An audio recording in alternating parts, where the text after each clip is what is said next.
Okay, you ready? Okay. Good evening. Good evening. Thank you for coming to our regular school board meeting. We're going to start with the Pledge of Allegiance. I pledge allegiance to the flag of the United States of America and to the republic for which it stands, one nation, under God, indivisible, with liberty and justice for all. And now a moment of silence.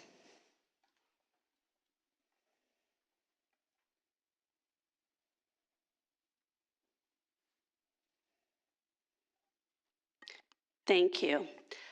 First up, we have the preliminary hearing on our bond. So we do that when we have a proposed construction project. So I am going to turn it over to CFO David Hortemiller and Dr. Heil to explain the purpose of the hearing. Okay, thank you, Madam President.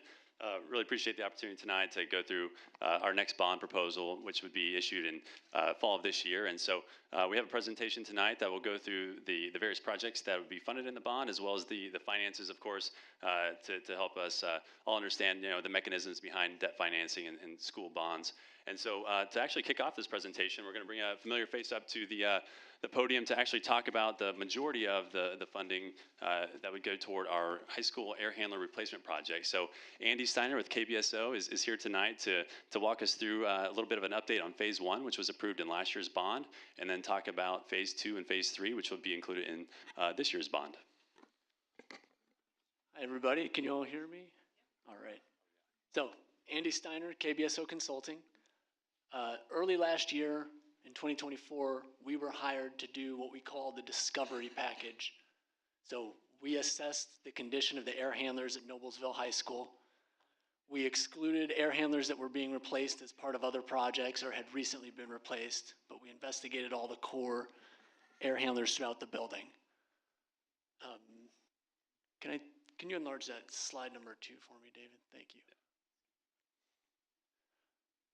So as we were walking through, one thing jumped out. There's a lot of water damage. So some of you may have seen this. We did a walkthrough last year. There's a lot of water damage in the units. There's a lot of water damage around the units. We did a lot of discussion in-house. What is the best way to deal with this? And we concluded that the best thing to do is to replace the entire air handler. It's not the kind of scenario where we want to patch or try to fix one little component. We wanted to replace the whole air handler. So once we went down that road, there's a couple benefits you get, like energy efficiency improves when we replace new air handlers. Air is flowing through cleaner coils, has slightly more efficient fans. The other thing that we'll do at the same time is we're replacing the control system that controls these air handlers. So keeps the building temperatures appropriate. We're also replacing that system, and we see energy improvements when we replace control systems like this. The big thing we're really driving at, though, is to improve the maintenance burden on Bruce Games and Roy Wallace. They're doing a good job of keeping things going, but with the improved controls, that helps them do their jobs. So that helps them shut the units off, manipulate the units, keep everything temperature in check. That really assists them and can make them more efficient in what they do. So we're really looking at that. The other thing that, when we compared the expected life expectancy of these units, it's about 20 years. Our professional society lists this as about a 20-year kind of piece of equipment, and we're sitting at 31 plus, 31 and counting. So it just made a lot of sense to replace them. And then so I'll show you a few examples. So you can see the picture on the left. That's actually looking inside one of the air handlers. And that reflection there, you can't see with the lighting, but the reflection is water sitting at the bottom of the unit. And if you go to the next slide, David, there's a couple more like that. Again, on the left, we're looking inside the unit, and you can't quite see it, but there's kind of a reddish hue there that's more clear. It's again, a puddle of water. And this is pretty typical throughout. There was just a lot of water leakage, and it's just because we can't fix the air handler piece by piece. We need a new one. And then you see it can get into the building too. So as it leaks out of the air handler, it leaks down into the floors below. So keep going, David. On the left, you can see the control system still has a 3.5-inch floppy disk. So we're going to kind of replace that, bring it into modern times. And then just more water damage on the right. This is typical of a lot of these units. Okay, so I'm going to summarize where we've been so far. So what KBSO has done so far is we've turned in the discovery deliverable last year in May. We did the design for what we're calling phase 1. So phase 1 consists of 2 bid packs. Bid pack 1 is air handlers around the main auditorium area. So includes kitchen, includes cafeteria, and all the spaces around the auditorium and auditorium. Bid pack 2 is the main gyms and the associated locker rooms. So those designs are complete. Right now, air handlers are being procured for those designs. So the first air handler should be arriving any day, actually, slated to start in spring break. They're going to replace a couple air handlers on each of those bid packs. And then, so part of our task as KBSO is we're administering the construction as this goes on. So we're hosting, OAC meetings, reviewing pay apps, coordinating with the school. We're doing a lot of talks with Joan and Kevin at the school and making sure that they're talking with the contractors. We're reviewing their schedules, making sure that everybody knows where the other party's going to be and how to safely separate the students from the construction activities. So that is all part of our job. And that's to date. So David, if you could go to the next slide. So you may not be able to read the individual numbers, but looking forward, so looking backwards, the blue at the top and then the green, the kind of lime green and yellow green at the top, those are the ones that have been designed and are being constructed now. So those are the air handlers that are being replaced right now in 2025. What we're in design for the next year, we're going to do a very similar process. We've selected the next batch of air handlers to be replaced. We'll design and select the new air handlers and then start the bidding and construction process and do the same thing in 2026. And then there's even a few that will go into 2027. So we had to break it into that amount of years. That's just what contractors would be willing to bite off and actually construct. If we tried to slam it too much into 1 year, the contractors wouldn't even be able to do it. So that's where we are looking forward. We're approximately halfway done with the air handler replacement design. The construction will continue to happen this summer. And that's all I have. So if there's any questions for Andy while he's up here, before I get into the finances, if there's any technical questions for Andy on the engineering and the HVAC component, I think now would be a good time. Andy, through, Bruce and Roy milking 31 years out of the last batch of air handlers had, do we expect, because now we're new and upgraded, this will last longer? Or is this still, I know this is early in the process, do we get another 20 or 30, what do we get out of this new batch we're buying? I mean, years-wise. So I think it's plausible Yes. to say that they can get the same amount of years. Right. I can't guarantee that. I understand that. There's a lot of uncertainty in that. But I do know Roy and Bruce do a great job. And then their team is definitely on it, and they're very proactive in what they do and keeping care of things. I think it's reasonable to expect another 20 to 30. I think that's very reasonable. Yeah. Again, thank you guys and David for walking us through in and out of all these things, because you could see that there's no more bubble gum left to patch up leaking spots. Right. In what we got going on. Right. And we definitely considered, what is the most efficient way to replace these? But when we considered, Noblesville's life cycle investment, yes, it just made most sense to just replace the air handlers. And what about air handling units for our new construction? Like, will we have air handling units for the new academic session, and will that work with you? You know what I mean? Like. Correct, yeah, and those were all built in and included in that portion of the construction. Yeah, so at least they'll all be kind of new at the same time. Right. So, yeah, that's kind of good. Right, so the new construction's not performed by us. We didn't do the design for that, but The only thing that where they, need to come together is the controls. So, Yeah. so Bruce and Roy and I have had a lot of conversations about how to bring the existing controls in with the new controls and give it one consistent view to be able to see the whole building at once and control So it. you're gonna get it so that he can stand in one position and look at, the mechanics of what's going on everywhere.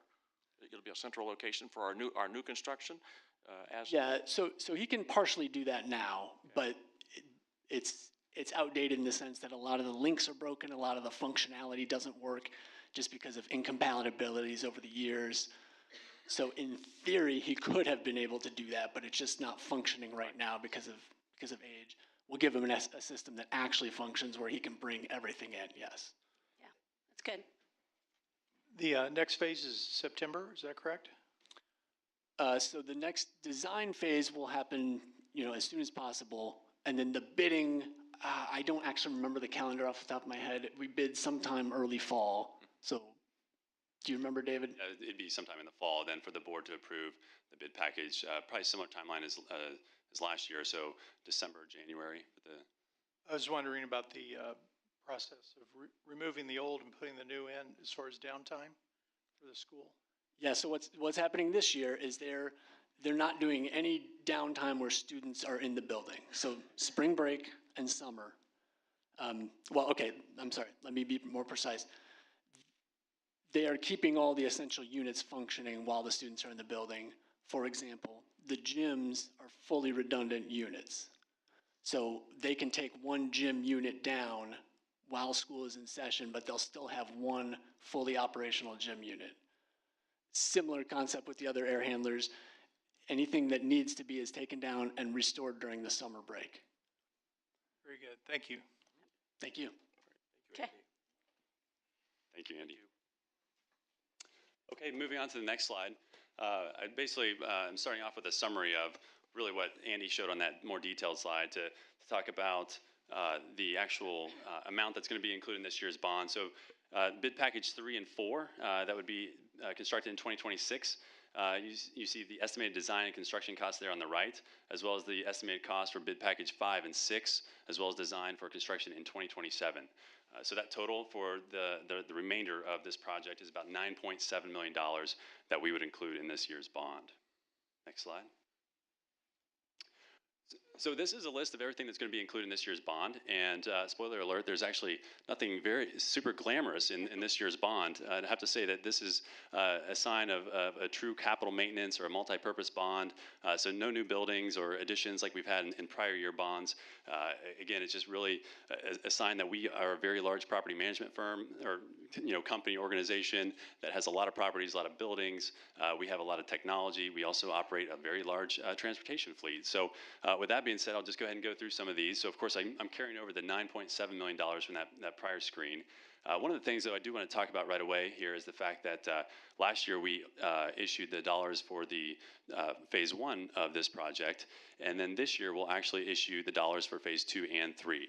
So both of those will be included in this year's bond, and for a couple reasons. So number one, first of all, it's not unusual to create or to include dollars for something that would go on for really about an 18-month to 20-month time frame. So case in point, look at our academic edition right now. That's about a 24, almost 25-month process where we issued all the dollars for those for that project in that single bond.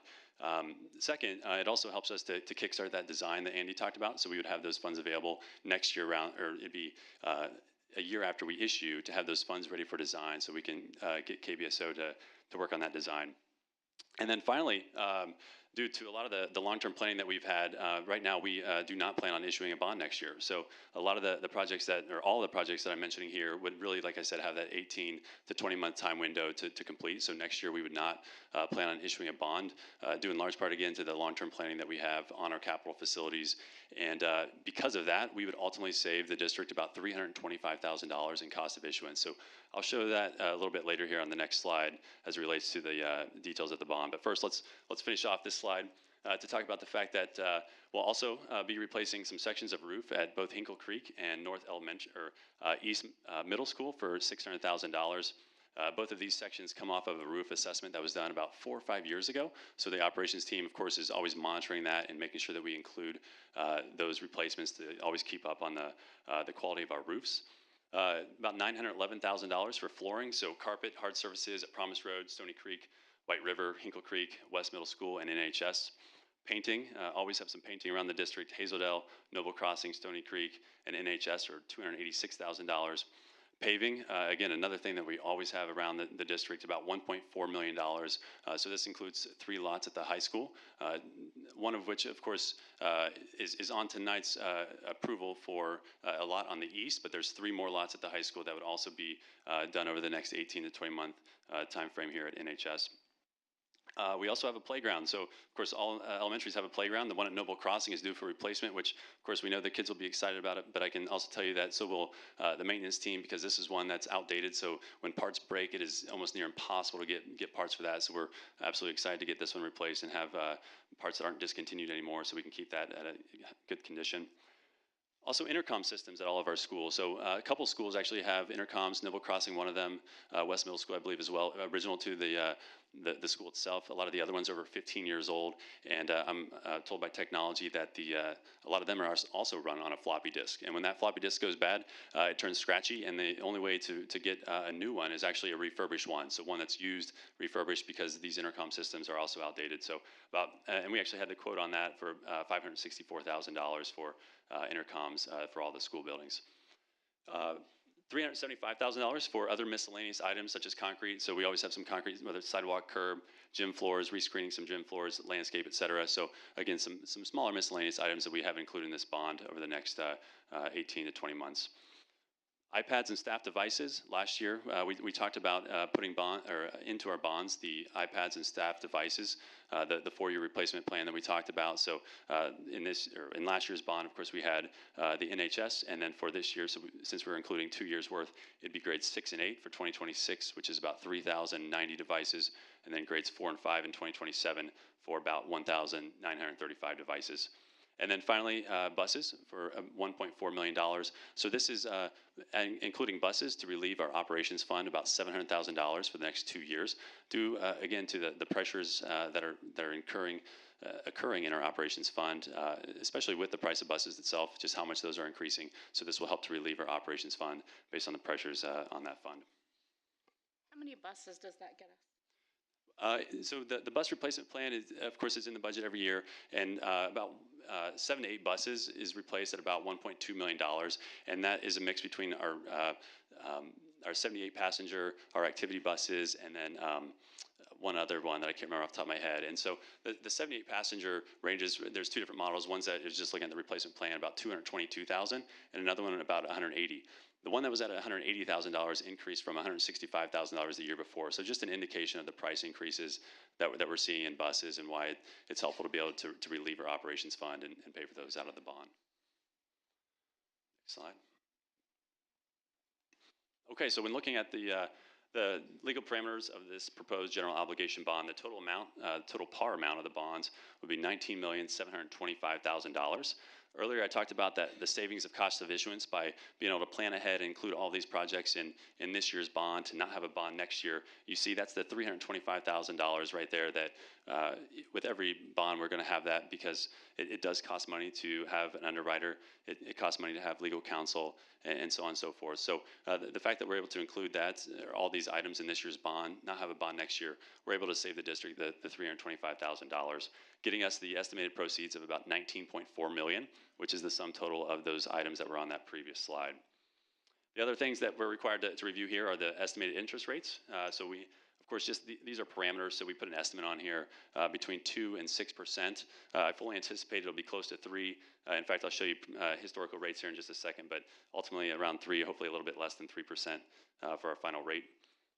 The estimated final maturity, again, being a parameter, we put 10-year repayment, but you'll see on future slides as well that we fully anticipate a 4-year repayment on this year's bond for a total estimated interest cost of $2.9 million, a maximum tax rate impact of 0.1916, and a net tax rate increase over to the 25 tax rate of 0. And in fact, I fully anticipate that next year we will once again be able to decrease our tax rate for the 7th year in a row.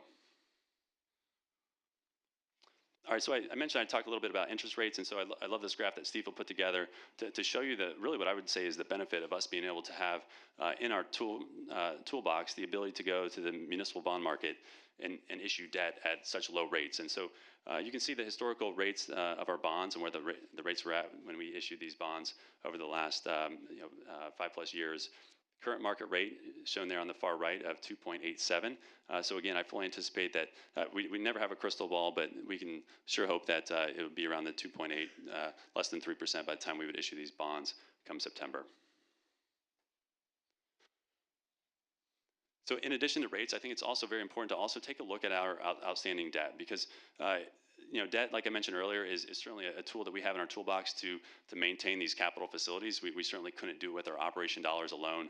And so with these large capital facilities, having the ability to issue debt is certainly wonderful. But I think it's also it's good that we make sure we look at that in context of the bigger picture, and also be able to share perspective of what levels of debt are healthy. And so with that being said, I always want to make sure that we show our total outstanding debt on a year-to-year basis. This is the schedule of our repayment by bond going through 2042. And you see there in the orange color there what our proposed 2025 GO bonds would look like from a repayment standpoint. So I mentioned the 4-year repayment. So that's the 4 years of repayment stacked on top of years 26, 27, 28, and 29. Getting us to a total, if you add that in, of a little over $275 million in total. So the district's total outstanding debt right now is about $255 million. Adding that in, again, gets that a little bit with interest, a little bit over $275 million. So I mentioned before I started this slide about perspective on debt, and so I think there's a couple things to share. And number one is that as you look at other districts that like I did, and just looking on Gateway, which is public information, to see to show the perspective from our $255 million outstanding, Brownsburg has $813 million of debt.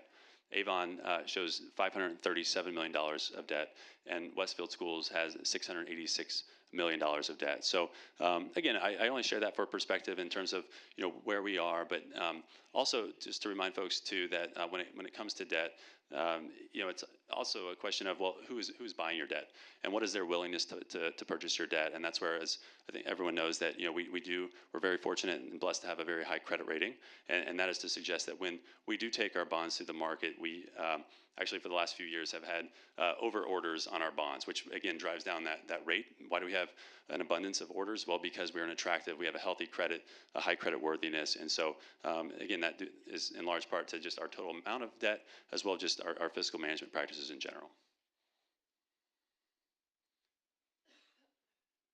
Next to outstanding debt, it's important to talk about our total tax rate. So this is our projection of our total tax rate. Of course, in 2025, we have our certified tax rate at the $1.25 for 2025 certified.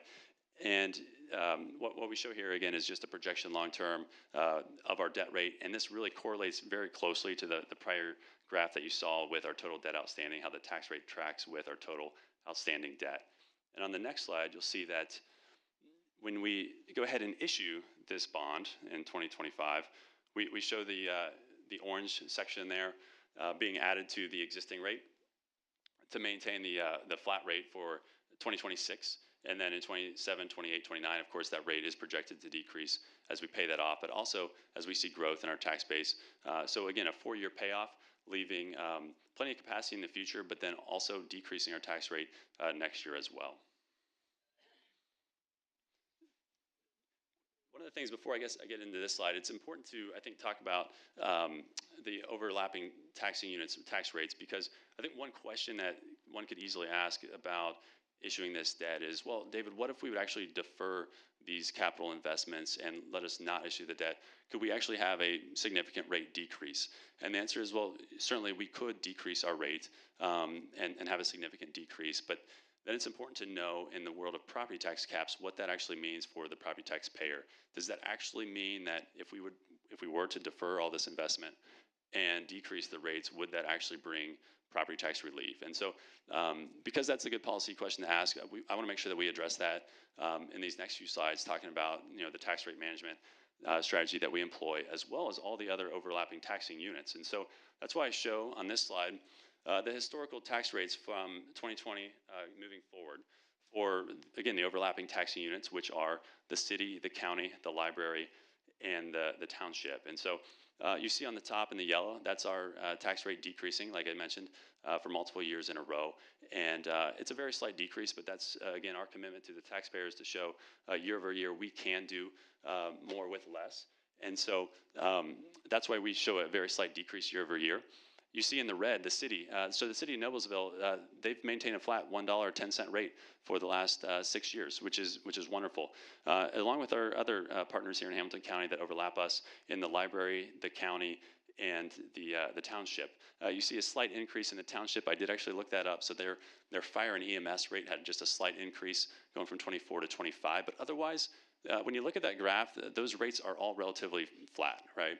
And I can tell you that in a lot of other taxing districts throughout the state, that's not the case. You see a lot of ups and downs, and that's due to how units are really just kind of operating in their own silos and issuing debt how they want to and structuring their debt how they want to. But here where we're at, we're very fortunate that our units are cooperating well in the sandbox, as we say, as it relates to the property tax caps, because as we all have stable rates, then that means we also have stable proportionate share of circuit breaker loss year over year, which is very helpful when we craft our budgets, because a lot of the properties in our taxing unit are at the cap, and because they're at the cap, we are guaranteed to have losses in that respect. So with this in mind, again, answering that question, well, what if we would just decrease our rate and let that be relief? Well, like I just said, there's a lot of folks that are at the cap here in Noblesville, and so with that being said, here's a very basic example of what would happen then if we were just to go ahead and decrease our rate and how that would impact folks that are at the cap. And so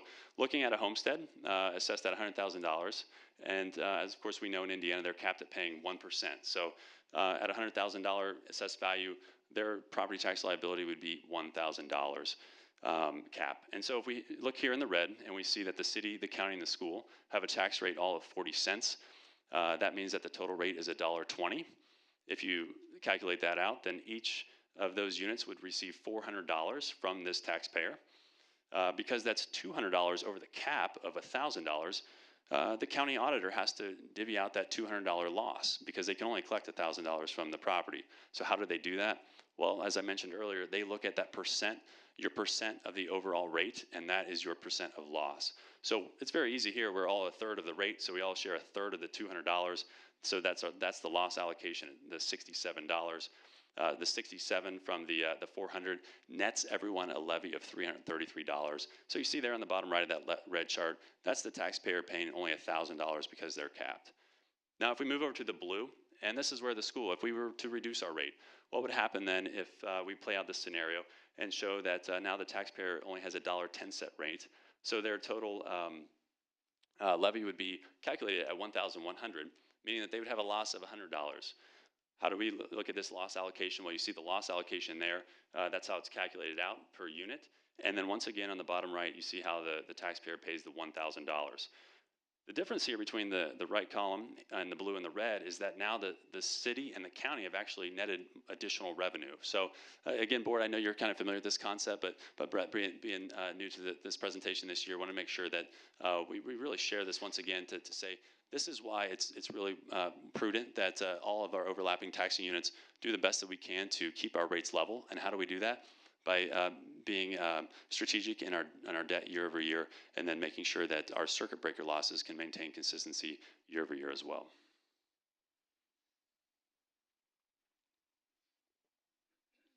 All right, on the final slide, this is just a quick review of the bond schedule. So in February of this year, you recall we went ahead and posted the authorization to advertise for public hearing. So that's why we're here tonight.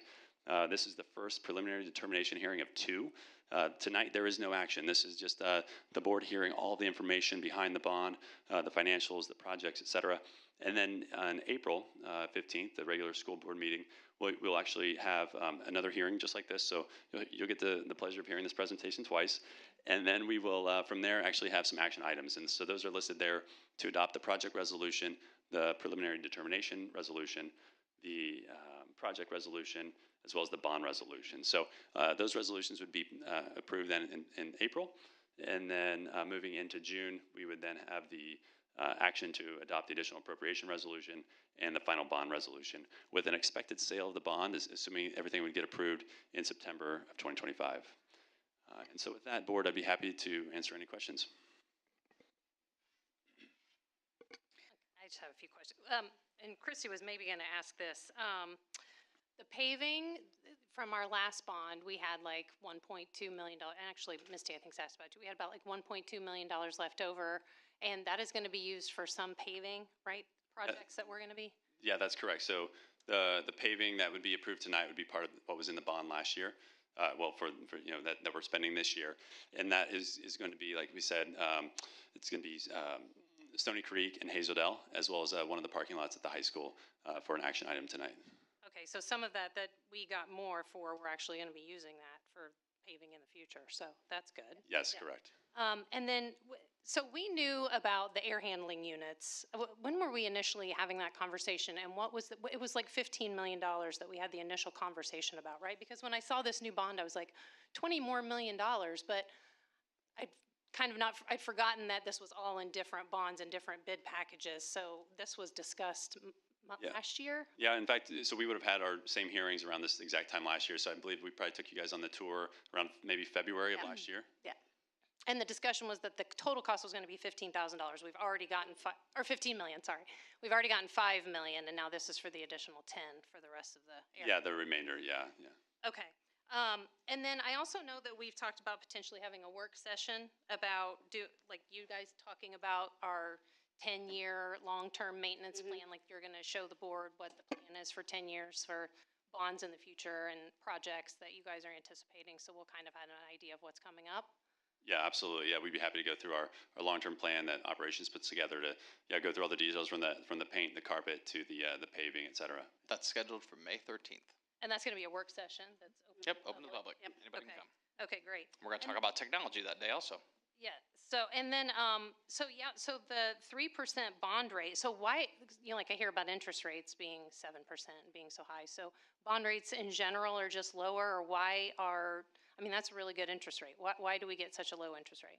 Yeah, because of the municipal bond market and the way that there's tax incentives for investors to go to that market. So it's really that, like I said, that tool in our toolbox that is probably a tool because of, like I said, the tax benefits given by the federal government to the bond buyers to then help municipal units be able to borrow at such low rates, to be able to create development, right? Allow us to borrow affordably. Okay, thank you. That's great. Thanks. Go. No, I just want to say I appreciate your presentation. Financial management, I always enjoy listening to how we manage to operate within our budget and go things at lower bond rates and do that. But equally, I appreciate your operations, how we run operations here, so we end up not having interruptions with our students here, which I know puts a whole burden on your whole staff to figure out how we do this in certain amounts of times and how we can plug pieces in there. So I appreciate both finances and operations. Thank you. I agree. Thank you. Great presentation. Thank you for all the information. I think it's also important just to reiterate and point out that if we were, like you said in your slide, if we were to reduce our tax rate, it doesn't mean that the taxpayers will pay less. It just means other taxing entities will receive more. That's right. Yeah, for those who are at the cap, that would be the scenario. All right. Thank you. With part of this process now, we have a public comment portion of the board meeting. So if anyone would like to speak specifically on this topic, you are welcome to come to the front. No? Oh, something else. Okay. Seeing no one, I will turn it over to Dr. Heil for recognitions. All right, before we do that, I want to say two quick things. Number one, I want to give Mr. Horder-Miller a big praise once again, because the thing he didn't say, so I'm going to say it for him, is part of why we get those competitive rates is because we are one of 4 of the highest rated by credit rating school corporations in the state of Indiana. And that is 100% because of the work and leadership from Mr. Hortemiller. So a big thank you to him for his work on that. That saves every taxpayer money. And that helps our bond rating. That That's one of absolutely the- helps our bond rating. That gets us the cheapest interest rates possible, and which at the end of the day saves taxpayers money, and that's always a win. And the second thing, I just have to know, kids, how many of you actually know what a floppy disk is? Wow, okay, I'm impressed. All right. It's what the save icon is on all of your apps you use, for those who don't know, because I was watching moms and dads laugh and eyes light up every time they said that word tonight. So very good. All right, on to some recognitions. We have a lot of guests here with us tonight. So I want to start by asking Mr. Joe Akers to please come to the front as we recognize some outstanding journalism students.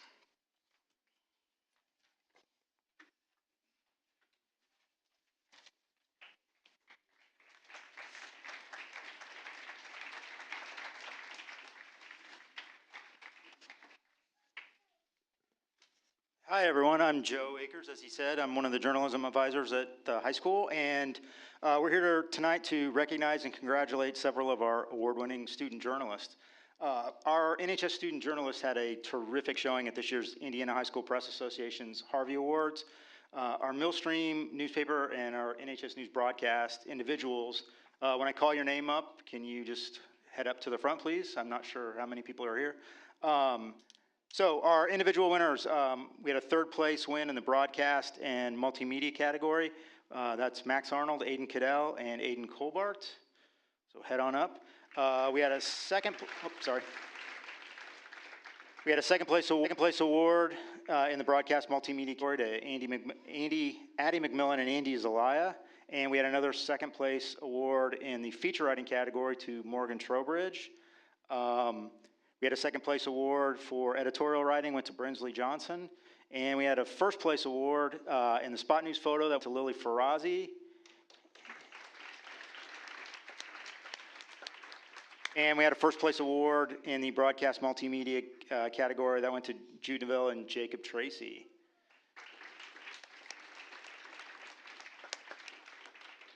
The Harvey Awards are the highest individual awards that Indiana High School Journalism gives out. So we're super proud of these guys. And we also have some of our editors from our newspaper and broadcast staffs here. Can you guys come forward? I'm not sure entirely who else is here. I see Maddie Smith and Anna Eggleston and Gabby Jellison. We have... So we picked up some coverage awards, which are staff awards. And in the coverage awards, our Millstream staff and NHS News staff picked up third place in the clubs and organization coverage. That went to our broadcast staff. Our broadcast staff picked up a second place in sports coverage. And the Millstream newspaper staff picked up a second place in news and current events coverage. And they won the opinions coverage category and the features and student life coverage category. And in our biggest news, the Indiana High School Press Association, every year they award Hoosier Stars, which are kind of like our state championships, I guess is the best analogy I could give. They hand these out to programs who exemplify the highest qualities of whichever program genre they're in, yearbook, newspaper, broadcast, and online. There's no set number given out. They give out, they're kind of like awards that are given to whoever's earned one. And the yearbooks have not been named yet, but both our Millstream newspaper staff and our NHS News staff were Hoosier Star winners this year. It's the highest recognition you can get, and we're incredibly proud of the work that they're doing. So thank you very much for coming out and recognizing them.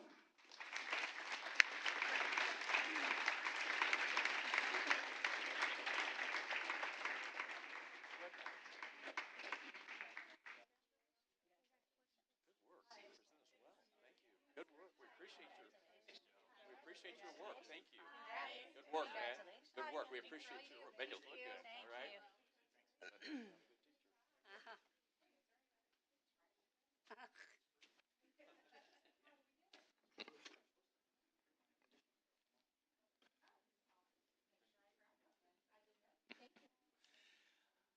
All right, congratulations again to all of our journalism students. At this time, I'm going to ask Mr. Thornberry to come up.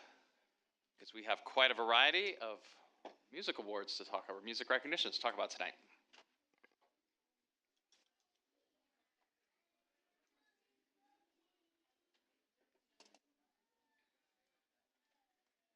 Good evening. This is the season of individual awards for our music program. And then it's a great time because, as the individuals get better, then you will see here in the next couple of weeks, our ensembles will start getting better. At this time, I'm actually going to call up several of our other directors, and we're going to start with Nathan Simpson and Raina Campbell from East Middle School.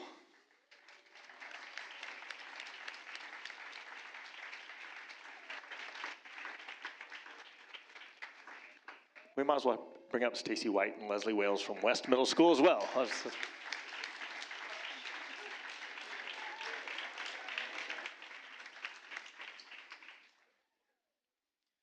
Could we have Emmett Doddridge come on up? This 8th grade East Middle School student.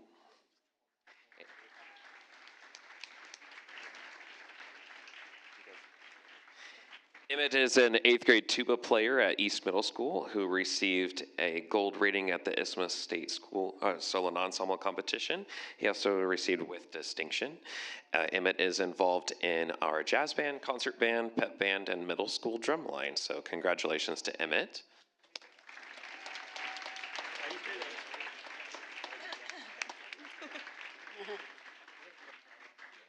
And from West Middle School, also receiving gold with distinctions at State Solo and Ensemble, we have Oliver Conrad on flute receiving a perfect score. Congratulations, as a 7th grader. We have Julia Herstein on flute and piano, receiving both state golds for both flute and piano. Congratulations, Julia.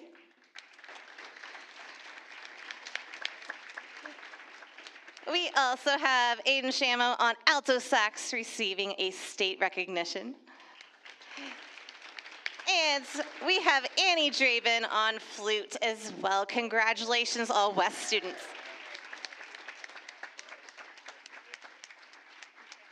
And now we're going to call up Mr. David Hartman, Noblesville High School Orchestra Director. And, yeah.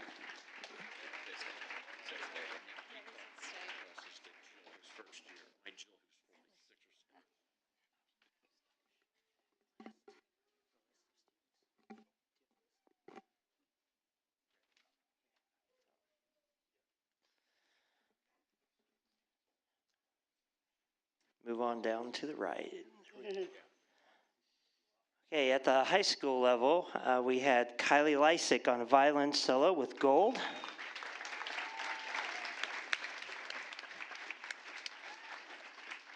Enrique Camacho, also violin solo, gold with distinction. Eric Hedlund, cello solo, gold.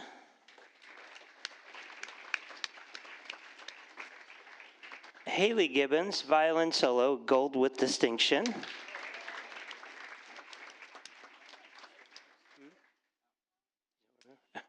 Phoebe Payne, cello solo, gold.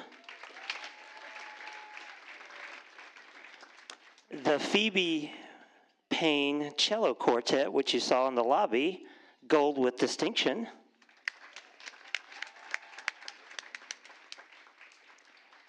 Part of that cello quartet is Beckett Fitch and Carolina Snedeker and Sydney Harrison.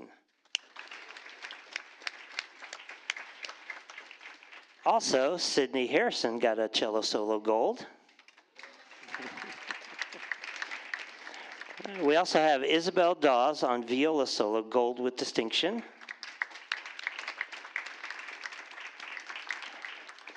Olivia Smith, viola solo, gold. Clark Larson, bass solo, gold. Liam Batchelor, cello solo, gold with distinction. Also a double threat, Liam Batchelor, bass solo, gold with distinction. And a person I know who's playing volleyball tonight, Eric Chen, or Shangwon, cello solo, gold.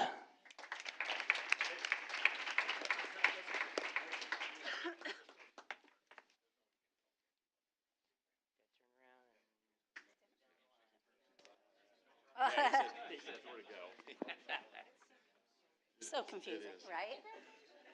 No, good work. Good Congratulations. work. You're all so talented. Good work. You look so dear. nice. And you look like a million bucks today. Okay. Good work. Good work. Good work. We appreciate what you do. And you're looking good. I know you're performing. You're right like this. Okay. Good job. Good job. Okay. You do my job. Good job. Thank you. Thank you. Good work. Good work. Congratulations. Good work. Appreciate it. Thank you for representing the stand up. Always good. Good to see you. My buddy, five and two, baby. Good to see you. Good work today. Okay. Good to see you again. I'm going to call up all of our band students, and then we will hold our applause to the end.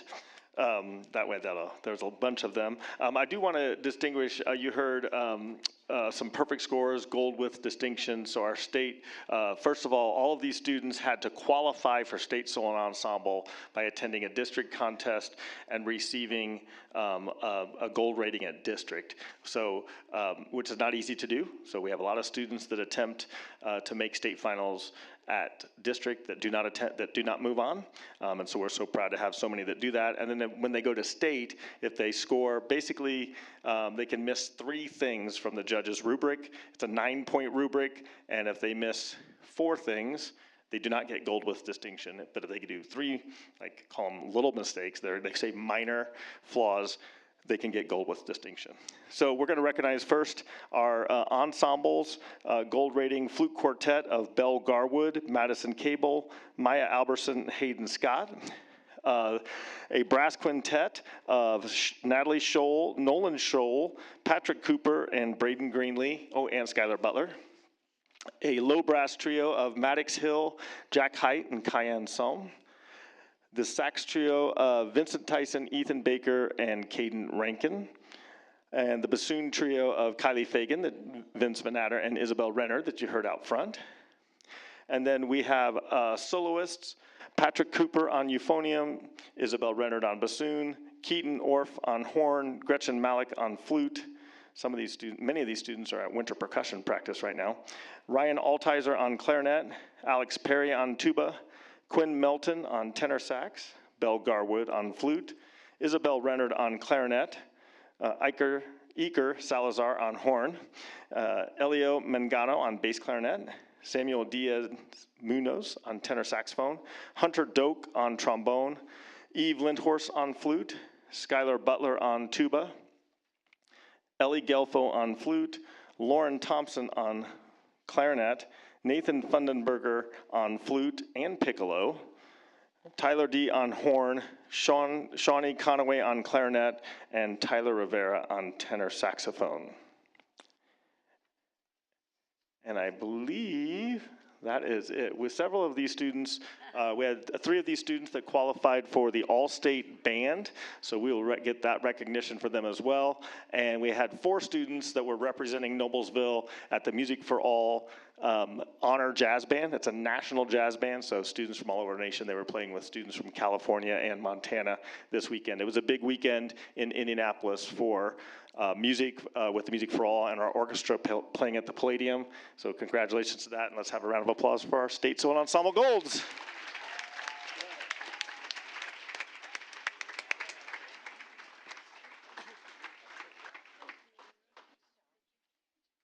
While they're shaking hands, I do just want to say a huge thank you to our community and school board. I'll wait till they're done, actually.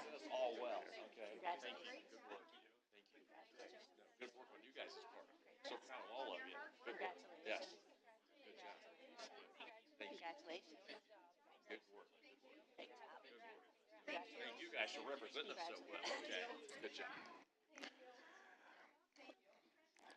With all this talk of money, I did just want to say thank you for supporting music. It is not a cheap endeavor.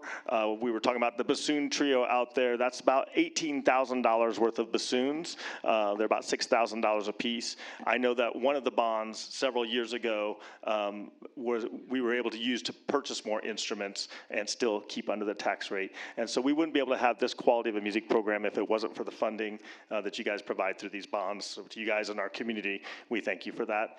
We are going to have to do a special bond for a contrabassoon. Mr. Hartman says we can't play the planets without one. It's one instrument. It's $27,000 just for that. Okay. Well, thank you for you're amazing. Thank you for everything you do. Yeah. Thanks for the heads up. Yeah. We'll put that in there. Yeah.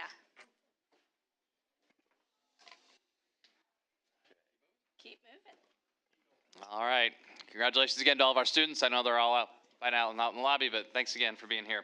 So this time I'd like to invite Mr. Hoy up to the microphone as he recognizes West Middle School, both as our Hair Teacher Spotlight and also our Building Spotlight. So as he's making his way up, I do want to share that the Hair Chevrolet Teacher Spotlight program highlights 3 teachers every month and provides $1,000 to their school for student academic and extracurricular achievement. So with that, Mr. Hoy. Thank you very much. Good evening, everybody. So I'd like to thank Hair Chevrolet for this awesome opportunity to recognize 3 of our just great dynamic teachers. First one, this is going to be the first of many recognitions for this teacher, so I'm really happy to do this one. And it is bittersweet to do it, unfortunately for us, but we're very happy for Mrs. Boxberger that she will be retiring at the end of the school year. So Mrs. Boxberger has been just an incredible asset to our school community, inspiring countless students' love of reading and writing over the years. Amy's dedication, passion, and commitment to student success have left a lasting impact in the classroom and throughout our entire school. Her kindness, empathy, and calming personality will be irreplaceable. As she prepares for retirement, we celebrate her years of service to Noblesville Schools, her unwavering support for students, and the positive influence Amy has had on so many lives. Ms. Boxberger, thank you for your hard work, kindness, and the difference you've made. We wish you all the best in this next chapter. Some of her students have said, and she didn't know that we would do this, but students have said, thank you for all the hard work you've done at NWMS. You're an amazing teacher. I'm so glad I got to have you. I will miss you as my LA teacher. Thank you. You always help others with patience, understanding, and kindness. You are an awesome teacher. We will miss you. Thank you, Mrs. Boxberger, for being a supportive teacher for me. You are truly one of a kind. And finally, Mrs. Boxberger is nice and kind and always knows how to solve a problem, which is very helpful as a teacher. You're so welcoming and have a big smile on your face. We will miss you. Thank you very much, Amy.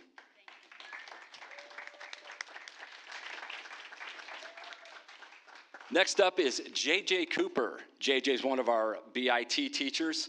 Chances are if you have ever been to an event at West, you will run into him at some point in fashion, either as a coach, just sitting there watching, supporting his students, could be sponsoring a club to help students connect with their school community. He is a part of that next generation of teachers. It's really becoming a pillar of West, and he will carry West far into the future. At one time, he was a 3-sport coach, and then he decided he was going to take a season off to be with his family a little bit, and then I asked to meet with him, and I said, hey, you're not doing anything this winter. How about sponsoring our esports club? And so he's done a great job getting that off the ground, which is really allowing us to kind of tap into a community of kids and really tie them back to school. So I really appreciate all he has done there. And a couple of things that we asked some 8th graders. A couple things that they had said about Mr. Cooper. You always brought joy to my mornings with your check-in questions, and that is must-see TV when you hear his check-in questions. You made the start of my days better, and you're always in a good mood. I loved your class and didn't want to leave. I feel like I learned a lot. You will help me in the future. And then finally, you're a great teacher, and you've always made me laugh so much. So I know I've had 2 kids that were lucky enough to have Mr. Cooper.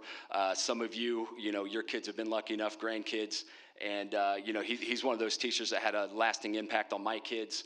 My daughter, when she had him, her first babysitting job, first thing she did with that money is, Dad, we got to start a custodial Roth IRA. So we've message received, Mr. Cooper. Nicely done. Thank you, Mr. Cooper.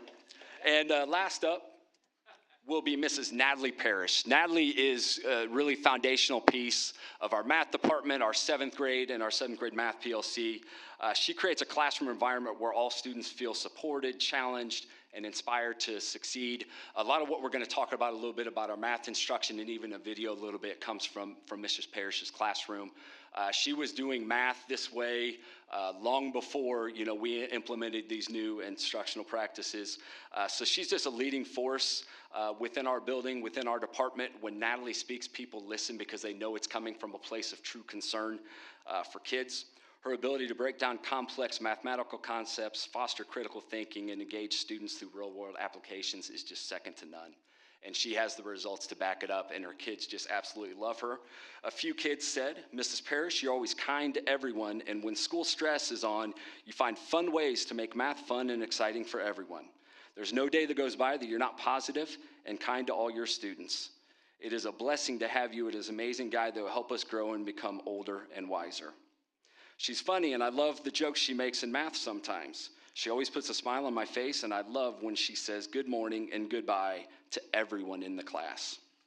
Just encapsulates what Mrs. Parrish means to our building. So thank you, Mrs. Parrish.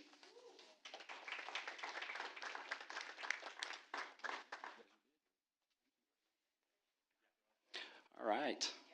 Yeah, come on up. No, we appreciate all you do. Great kids, buddy. Okay. Yeah, you can. Yep.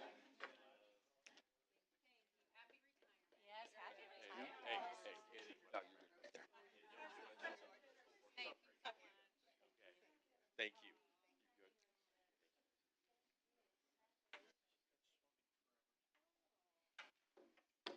All right, and now on for our board spotlight, where we're going to talk a little bit about how West is transforming math instruction from memorization to mastery. So I'd like to welcome Stephanie Barrientos. She's our instructional coach and has been just instrumental for the last couple years of helping our math department implement these changes. So first we're just going to take a little stroll down memory lane, talk a little bit about how math instruction was probably when we took it. It's also called drill and kill math, plug and chug, and it's really about the pursuit to answers and the pursuit to answers quickly. How many of you can remember those board races back in the day?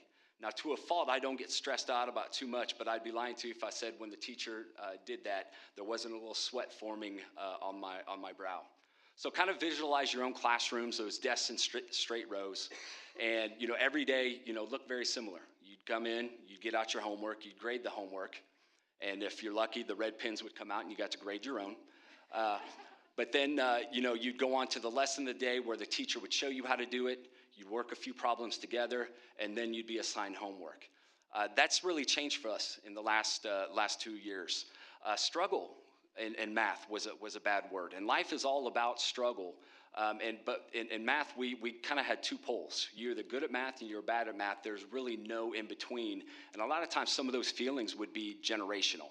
I know I've been guilty a few times over the years of letting my own, maybe something I wasn't good at way back when in math kind of leak down to my kids. So, I've really had to catch myself do that. But what we're trying to do is we're trying to let kids know that just like in other subjects, social studies, math, science, and language arts, struggle is an accepted practice. That's okay. Struggle is a part of life, and we want to teach kids how to do it, and we want to teach kids how to manage it.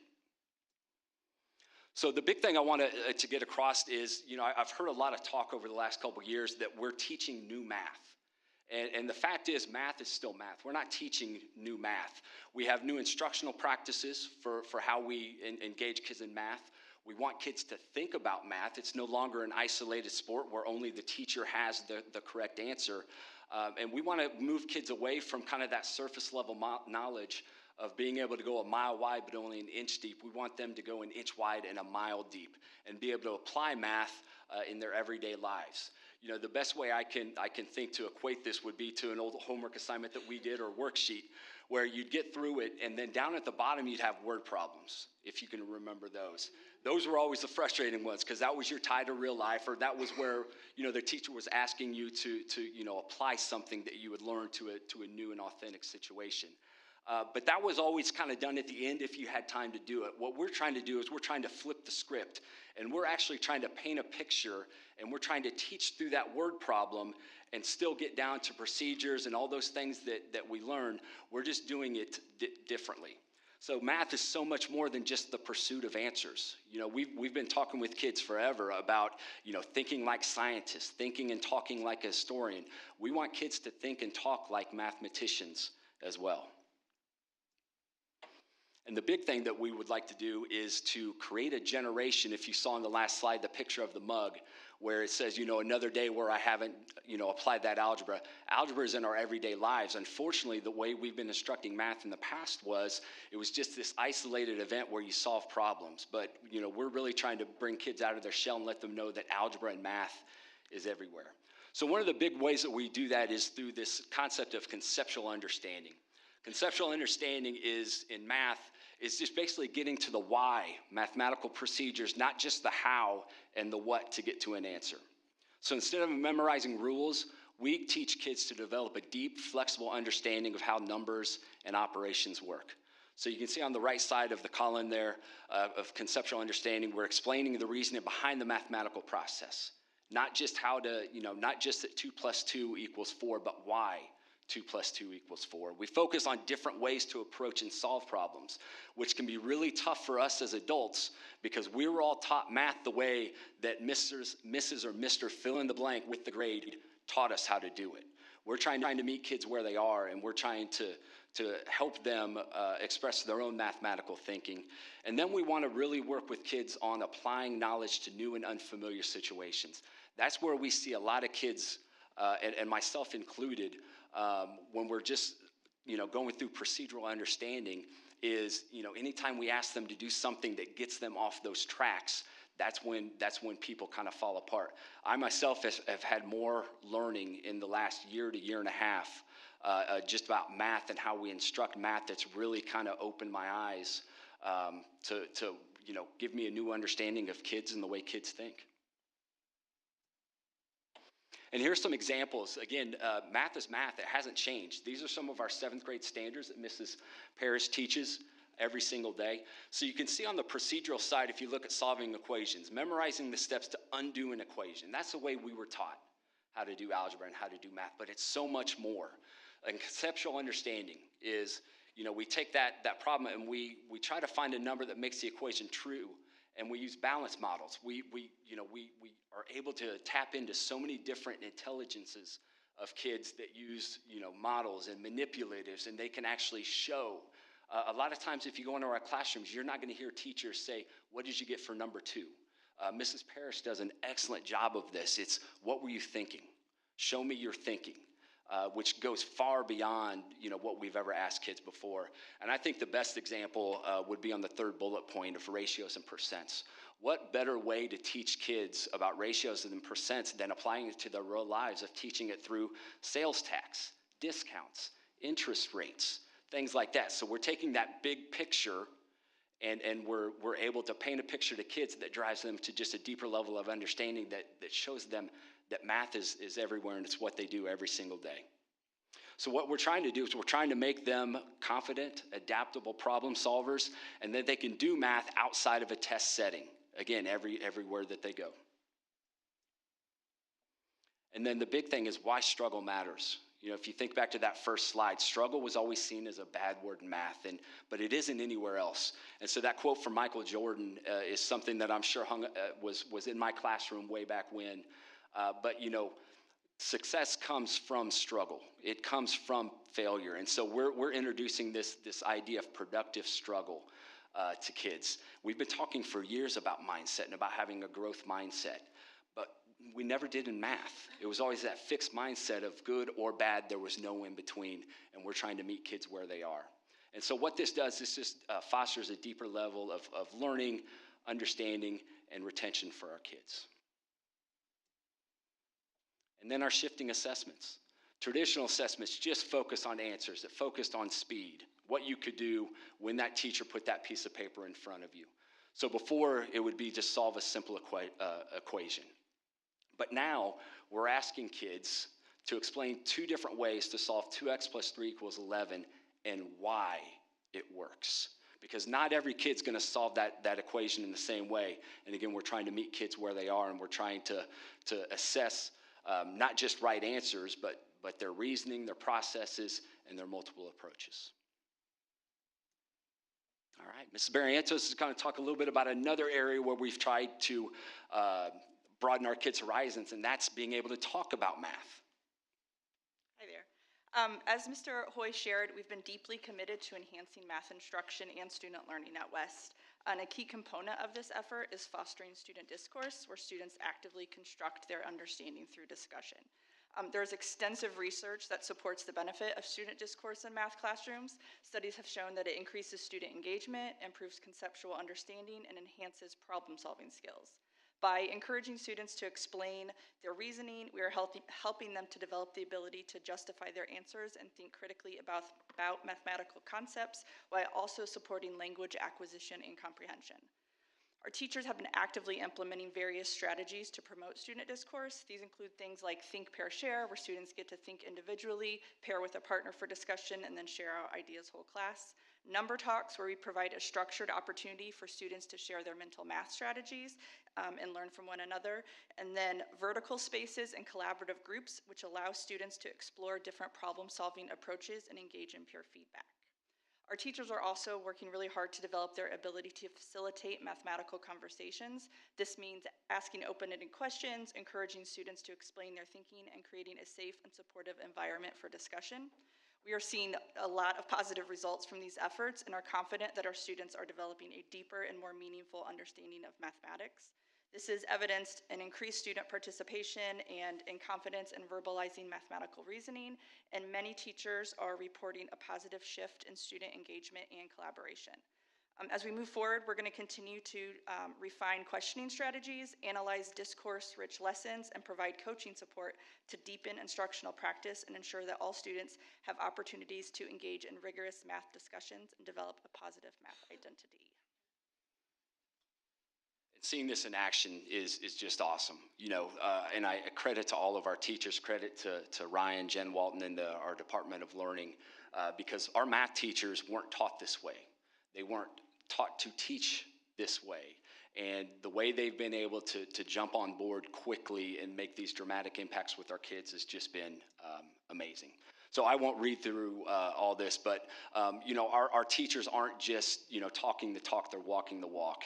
And you know, when Stephanie talked about the discourse, the discussions around math, I've seen that such rich discussions within their PLC meetings where, you know, they're really talking about how to paint a picture, tell a story to their class to help get our kids to this conceptual level of understanding. Again, it's those meetings aren't just, hey, what are we doing today? What's coming up for the next week? But they're having meaningful discussions and debates back and forth about the best way to instruct their kids. And that's been one of the biggest takeaways I've had really from the last couple years. Andy, can you hit play on this? So this is just a short video, actually from Mrs. Parrish's class.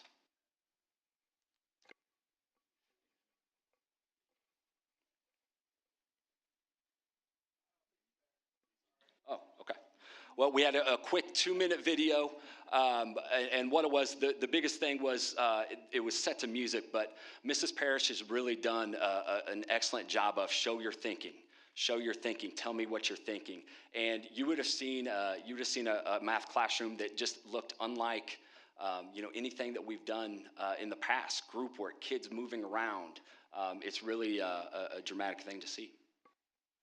Maybe we'll get it. Yes. We have Ms. Spears here. Okay.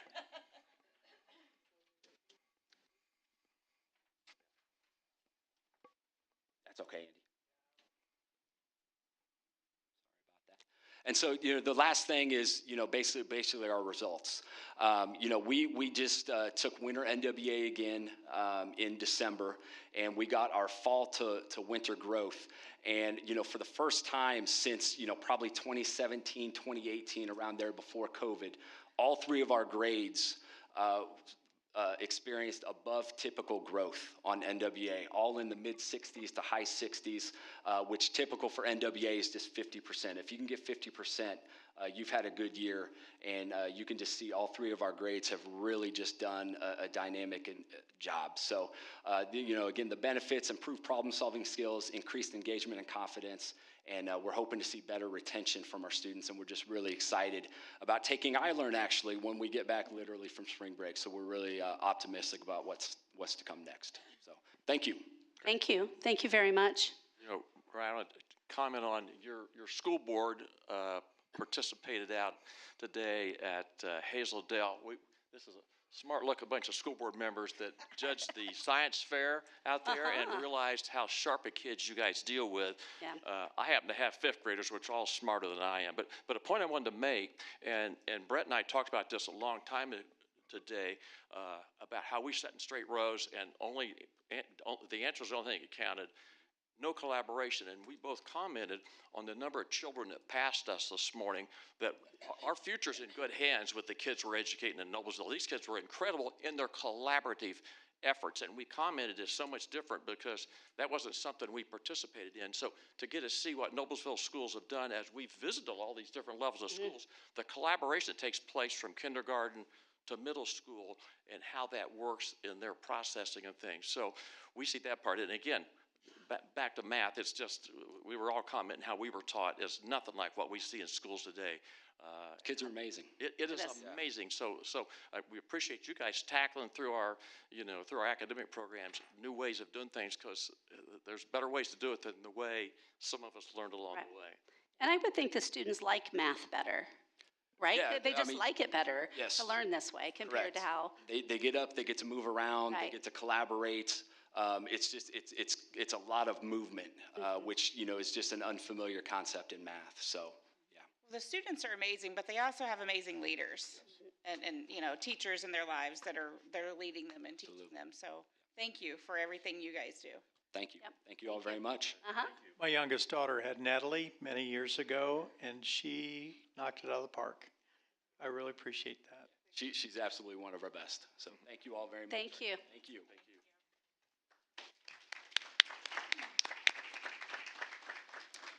Okay, our next report is an annual report from the director at the Hamilton East Public Library.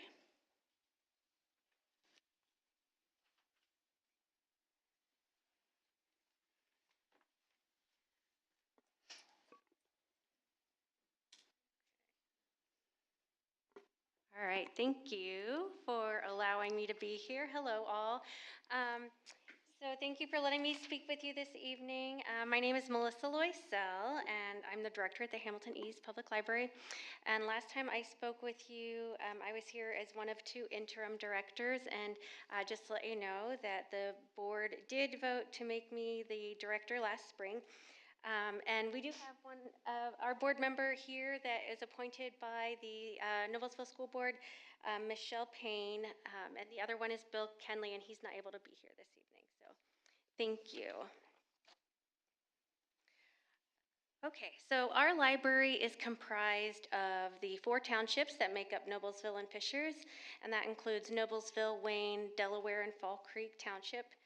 Our most recent census population had us at 180,617 people, and we have 87,410 registered cardholders. So as a measure of total population served, we are the largest library system in Hamilton County and the 4th largest library system in the state. We did report a slight dip in library traffic. However, when we were pulling these numbers for our state report, we realized that we were having an error with one of our sensors. So we're missing some data, so we did have them come out and they've repaired it. So hopefully our numbers will go back up next year. So this year we had to do an estimate and we wanted to be cautious, so we estimated a little low. This is a breakdown of our expenditures. You'll see that like most organizations, salaries and benefits comprises most of our biggest expenditure. So that includes our salaries, in health insurance premiums, and pension payments. We spent 21% of our budget on services and charges, and that includes a variety of things like cleaning, information technology, utilities, repairs and maintenance, but it's also the category that we spend on ebooks, downloadable audio, and databases. The majority of our capital outlays category is spent on library materials, including physical books, DVDs, and audiobooks. But we increased our expenditures in this category in 2024. A large portion of that was upgrading computers, a total overhaul of our security system, and replacing some 20-year-old furniture.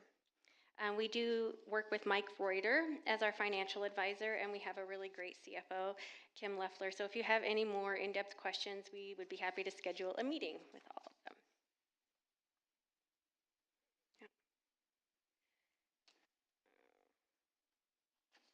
Okay, so our circulation.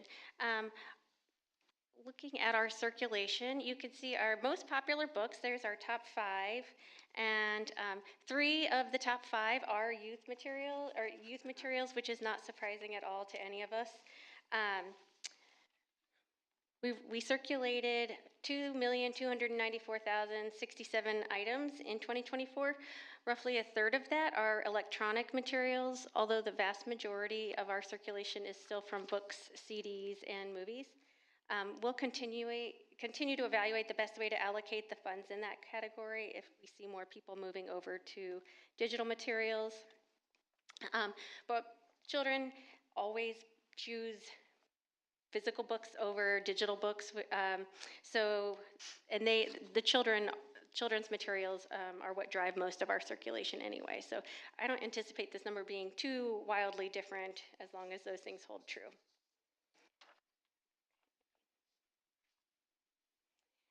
Library programs. So we're pleased to share that our program numbers are up from 2023 in pretty much every age category. We offered more programs and had better attendance. When we looked at the data more granularly, we found that the average attendance per program also increased.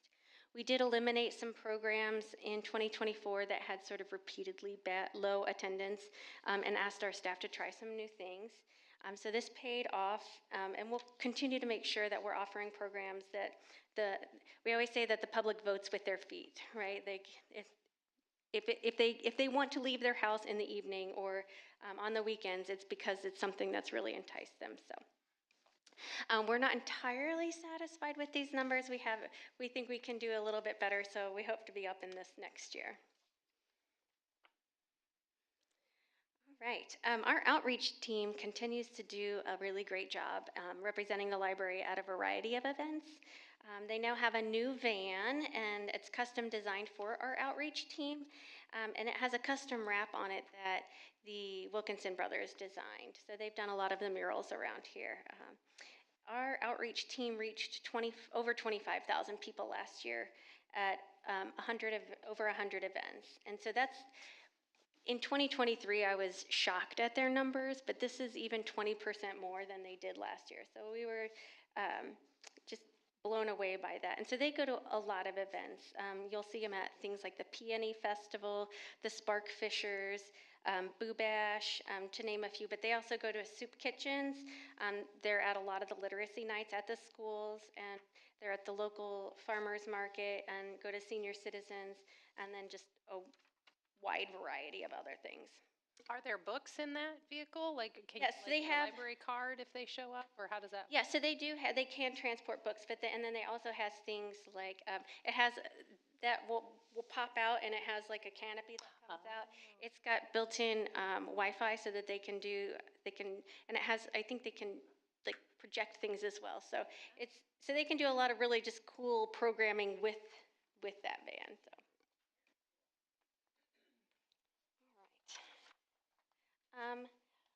We do a patron experience survey every year, and this is our 6th year offering the survey. Most of our ratings are fairly steady with some slight drops in library materials and technology. If anybody here is familiar with the Hoopla collection, that is pretty much the reason that our library materials category went down. We did have to reduce our spending on Hoopla last year because a lot of people discovered Hoopla at the beginning of 2023, and it's an e-material, like digital books and audio that we pay for as people check things out. So the more people who used it, the more expensive it became. And so just a quick synopsis, it went from about $25,000 a month up to $50,000 a month. And it was increasing every month. So we had to rein it in before we ran out of money for the rest of the year for all materials. But we have reached a fairly steady level. So it has evened out. So hopefully this number comes up. And if anybody has any issues specifically with Hoopla, we are happy to talk about that. We did have some lower numbers in our technology, and we're pretty sure this is because we've been having some issues with our printing, but we're working with a new vendor to get that improved. So as we reflect back on 2024 and move into 2025, we're committed to being community focused in our planning and operations. We want to be sure that we're offering programs that appeal to community members of all ages and that the materials we purchase meet the demands of our community. We're also almost finished with overhauling our security system so that our space is as safe as it possibly can be. We are completing a feasibility study for a potential third branch that would serve the rapidly growing portions of Wayne and Fall Creek townships. And we launched a new website and new app to help improve our users' experience. We also started a new library foundation so that we can continue to provide amazing experiences that improve the quality of life in Hamilton County. And it has been an honor to lead this library system, and it happens to be my local library. And with that, I thank you for your time, and I'm happy to answer any questions that you might have. Thank you very much. I know that we all appreciate the monthly emails that you send us, the kind of the updates. We all enjoy reading those, so thanks for sending. Yep. Thank you. Some of us visited with you last summer, and I was very impressed with the interactivity at the library. It was great. One of the things you talked about was the ability to lease out or check out possible things like shovels or rakes, or I thought that was very interesting. Is that something? Yes, so our Library of Things is a new collection. Right now we have yard games that people can check out. We just finished a survey asking people what other things they would like us to add. So we are going to be adding things like some, tools and things, gardening equipment as well. So that's coming soon. Thank you. Thank you. All right, we have one more report. Starting this calendar year, we're getting a brief update on each goal contained in the strategic plan on a rotating basis. And this month, March, we have compassionate care and support. Hello, thank you for allowing me to present tonight. I know you've seen the packet and you've had an opportunity to review it, so I'm just going to bring it together and put it into context for you tonight. So here's our strategic plan. I'm covering compassionate care and support. Noblesville Schools is committed to the well-being and safety of our diverse population. And so I want you to imagine a school dedicated, a district dedicated to compassionate care and support where no student falls through the cracks and each student has a strong sense of belonging. And you don't have to imagine that because we are that reality. Noblesville Schools is committed to taking care of each one of our children. And so tonight, I'm going to talk about a couple of our strategies, and then our measures of success, I'm going to hit two of those, and then I'm going to talk about our strategies that are kind of woven within those measures of success. So before I do that, I'd like to just touch base. If you remember last year, I shared a little bit about our Project Aware, and I'd like to provide an update. So we were awarded the 5-year, $2.8 million grant, and I'd like to just touch on a couple of highlights. So we had goals 1 and 2, but after the strategic plan was implemented in October, we updated the third goal to support the strategic plan. So we are committed to an environment of compassionate care and support by improving a sense of belonging and emotional regulation. Trainings and professional learning, nearly 40 different Project Aware funded trainings have been attended by over 250 different Noblesville employees, and this has just been implemented within the last year. And so we're really proud of the work that and the training that we are providing folks in our district. It's important to note that Project Aware is grounded in our state standards with employability skills, our school board compassionate care and support, and our measures of success and strategies for reaching our goal found in the strategic plan. So we are not just creating things that will be temporary. We are really creating an infrastructure that is sustainable beyond the life of the grant by providing training and updating policies and practices so that we are creating a really strong, comprehensive mental health program in Noblesville schools. So like I said, I would like to talk about two of our goals or our measures of success. Students benefit from a strong, positive relationships built on trust, respect, and support among students, teachers, staff, and families.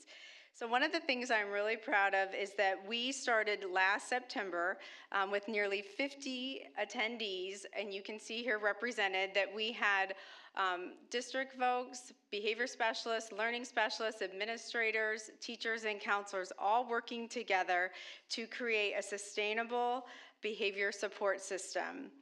So we had the workshop, I would say, is just very affirming that we do a lot of things really well in Noblesville schools, and we're getting better and better.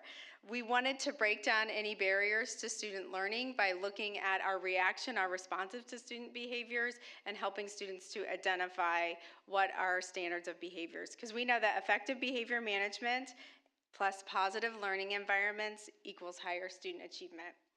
And so one of the things that you'll often hear educators talk about, and we love our triangles, is year one, tier one. Well, what is tier one? And tier one is for all students. And so part of the work that we did is providing opportunities to really work at how we can help students be successful. So essential behavior standards are skills that we teach and reteach students. So just like academic skills for adults,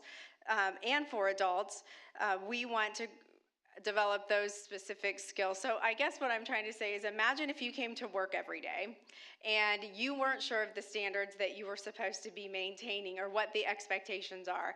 And then you got reprimanded for not meeting those standards and you were wondering, why am I not doing well? What's happening? Why am I not getting successful in this job? And then imagine if you were 8 years old. And so that's our point, is that we are working to make sure that students understand what the expectations are and how we can support them by teaching and reteaching those. So if you'll take a look, I'm going to highlight a lot of the work that different schools are doing. So this is Noble Crossing, and they are the PAWS, and this is their standards of behavior. And you will see that they have been specifically teaching students how, how a tiger behaves and stands in line, for example, and how a tiger is not supposed to stand in line. You'll look, we have highlighted here, this is West Middle School, and they created a matrix to highlight and identify those academic and social behavior standards school-wide for every classroom. You will see that they highlight Student of the Month, but I also wanted to point out the merit system at the bottom. So they have blue tickets that every student can earn, kind of like I catch you being good. So just like in the real world, you're rewarded for a job well done, they're rewarded for a job well done, and they can go to the store and get a purchase or a prize, and the students in the applied program are running that store, which I think is really unique and special for West. I also wanted to highlight White River because they're soaring, and that's their standards of behavior, but they also have incorporated their matrix in Spanish as well. And so again, it's trying to build that relationship and meet students where they are and help teach and reteach those skills. And then I wanted to highlight Promise Road because they have done a great job of, and everyone is in the process of working on a flow chart to really outline those classroom managed behaviors and those administrative managed behaviors and what that looks like so that everyone knows their role. Sometimes as a new teacher, it's very overwhelming because a student will maybe demonstrate a behavior, but you're not sure how you're supposed to react to it. It causes a lot of stress and anxiety. And the main thing that I want to point out is that Promise Road presented yesterday to our behavior team, and they did a really great job. And one of the things the teacher said was, I love this work. It's not adding another thing to my plate. It's really helping me support students, and it's helping me know how to manage and how to do that. And so it's really making me able to address the behavior, react appropriately, and then get on to the teaching part, which is why we're here, right?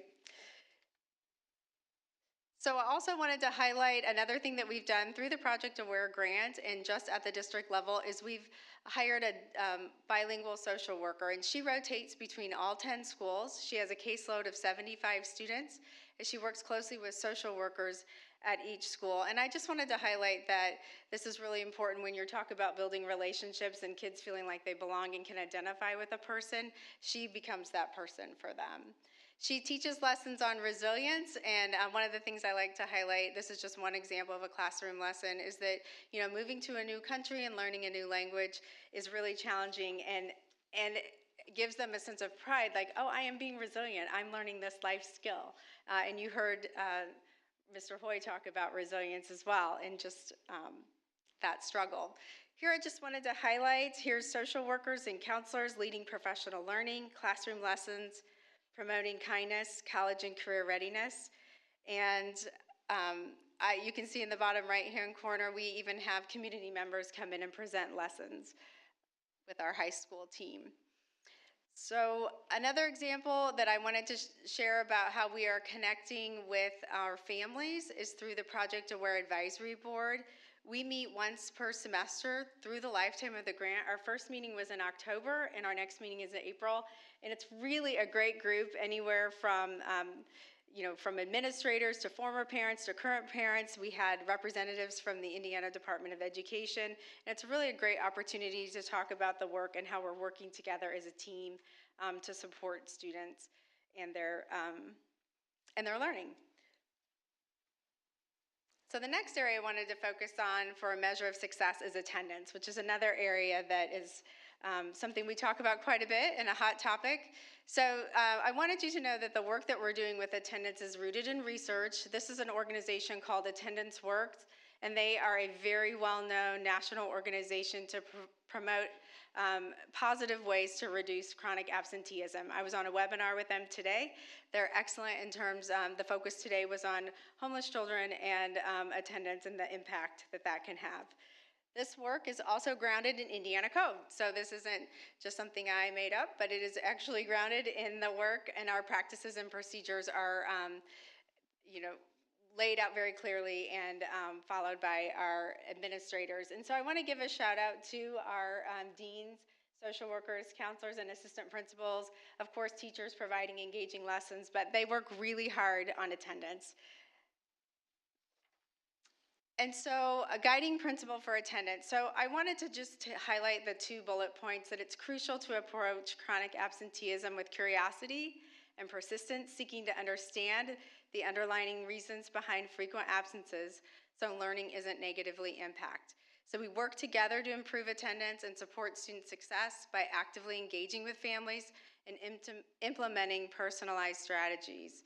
So we do this not to be punitive, but a way to help with compassion, care, and understand what are the reasons and supports that may be needed so students can come to school. The last bullet point is just basically understanding that elementary and secondary approaches may look different in terms of attendance. And we work through those foundational learning skills in elementary, and how they, what are the reasons they're not coming to school may look a little different than a secondary student who has more choice in that matter. And so I just wanted to highlight our current attendance rate. So Noblesville Schools has excellent attendance. A lot of people would be thrilled to have, this is our 23-24 data. We hover around the 95th percentile with attendance.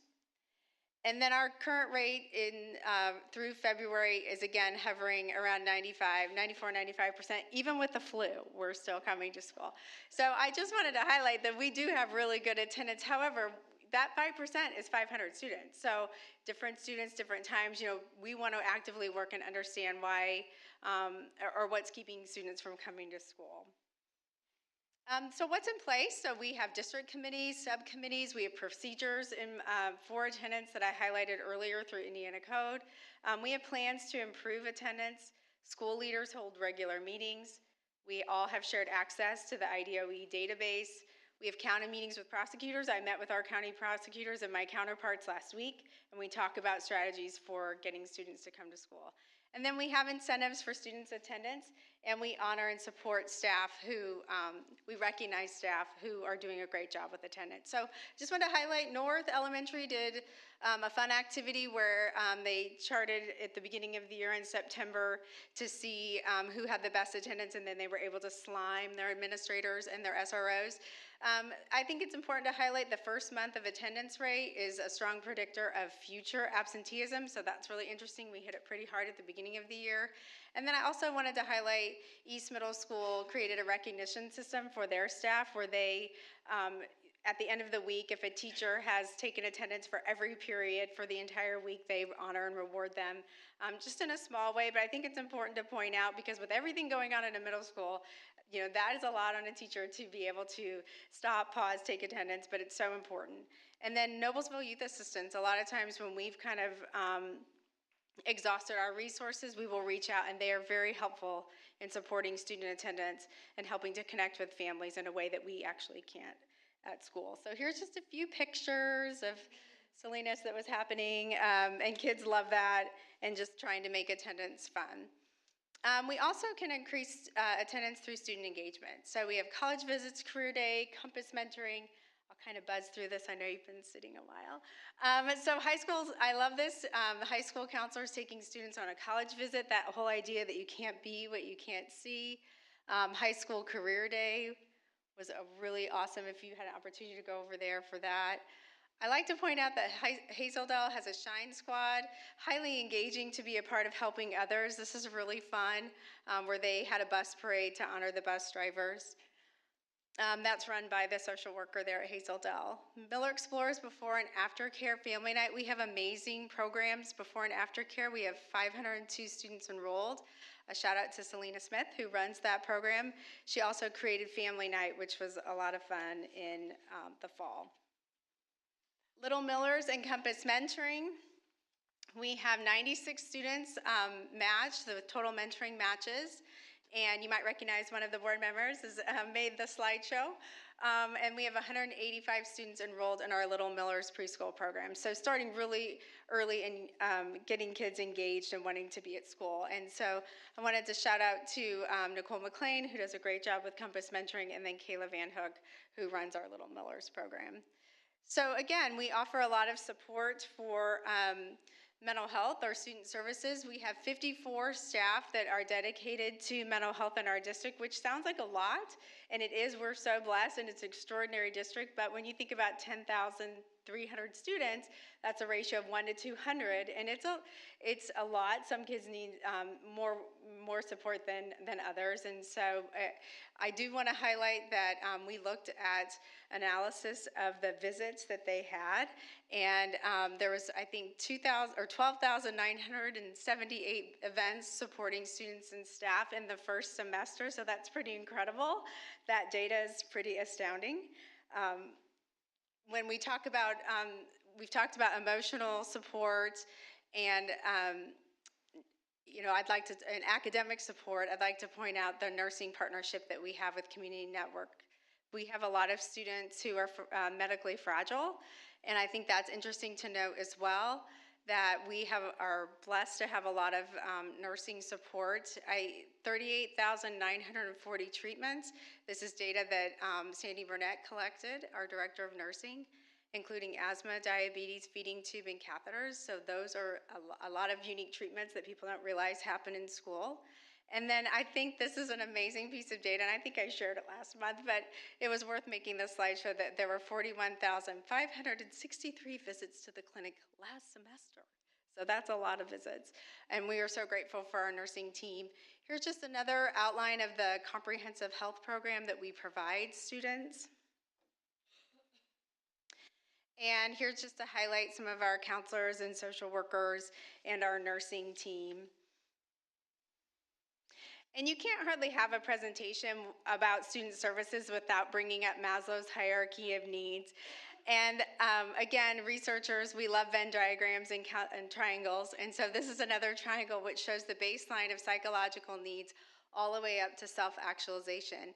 And the point I want to make with this slide is that learning happens in the blue. So I've spent a lot of time talking through all the ways we help students get from red to blue, but it's important to note that the learning does happen when they reach that goal. And so again, the work we do takes a team. It includes parents, community, SROs, teachers, counselors, social workers, support staff, an amazing school board and leadership. And so with all of that, our ultimate goal is that students graduate. So the goal of compassionate care and support is that we break down barriers to learning so that students can be successful and cross that finish line at Noblesville High School. Okay, any questions? Thank you. Thank you. A great presentation. I mean, we have a lot to be proud of. It's heartwarming for me. You know, my takeaway is always if people would just see what we get to see behind the scenes, how much Noblesville people in our school system care about students. And the absenteeism, as you read the number, I know the state legislature's on this issue for others. And again, opened my eyes a little bit to say that we're 95%, but that's still 500 kids that you and your team reach out to, because we know if they're not here, it's not good. Okay, No. So we appreciate your efforts on everything, but particular on keeping our rates where they are. Thank you. Well, it takes a team. I have a great team. Anything else? Any other questions? No. I feel like there are a lot of parents that rely on us to do a lot of these things for their children. And so I'm glad that we can provide that for them, because it's not just academics all the time. I mean, kids are growing up, kids are maturing and have health issues, mental health issues. So you do a great job, so thank you. Well, you're welcome. Thank you. I love this job. I love Noblesville Schools. I've only been here a short time, and it is an extraordinary place. So thank you. We're so happy to have you. Yes, we are. Okay, moving along. Public comment. This is the section of the meeting that we take an agenda topic. As a reminder, we ask for respectful behavior from the speakers and the audience. When you're called up to the microphone to speak, state your full name, group affiliation if you have one, and the agenda topic you will be addressing. And we have one speaker, Dave Dawson.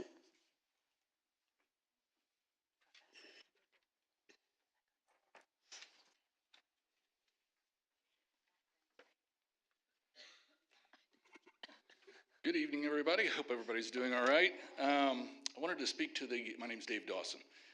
Audio, video, and digital recording of meetings section that procedures that we've talked about.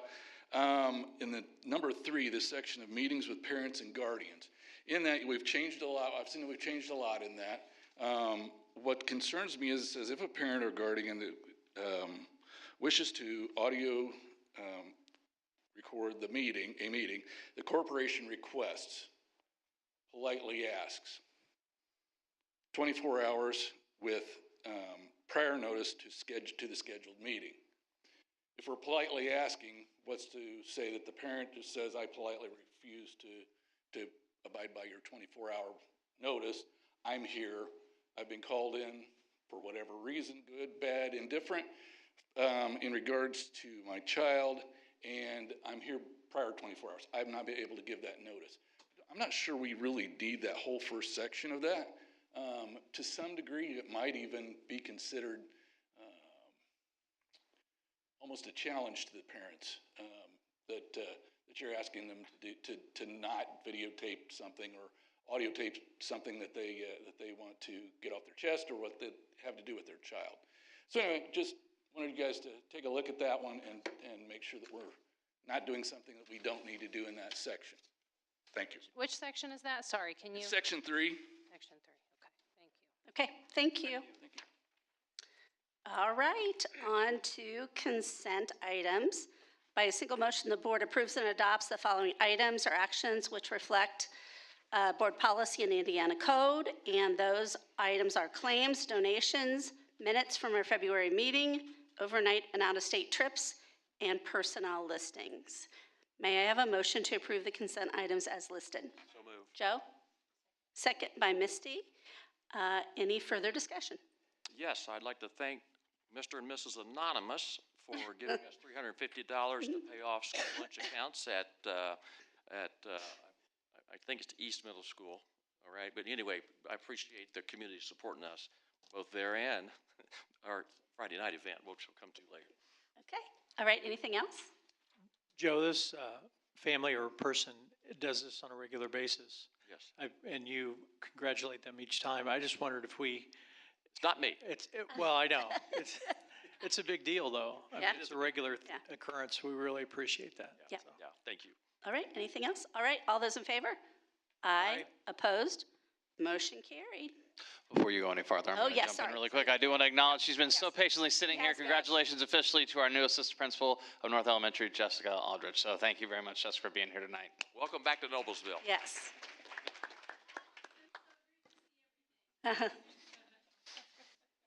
All right, we are on to action items. The first one is a bid for summer paving.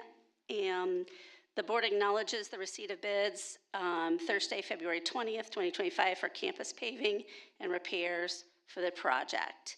May I have a motion to approve the bid from Howard Companies for the campus paving repairs at Hazeldale Elementary, Stony Creek Elementary, and Noblesville High School for summer 2025 with a total contract amount of $1,241,831.40, which includes alternate bids 1, 2, and 3B. May I have a motion? Motion. Steph? Second, Joe. Any further discussion or questions?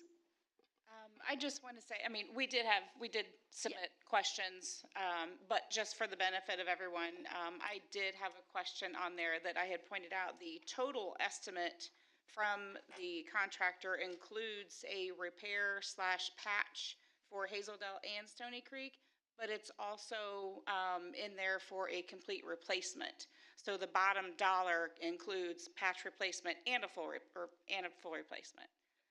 So could you give some clarification?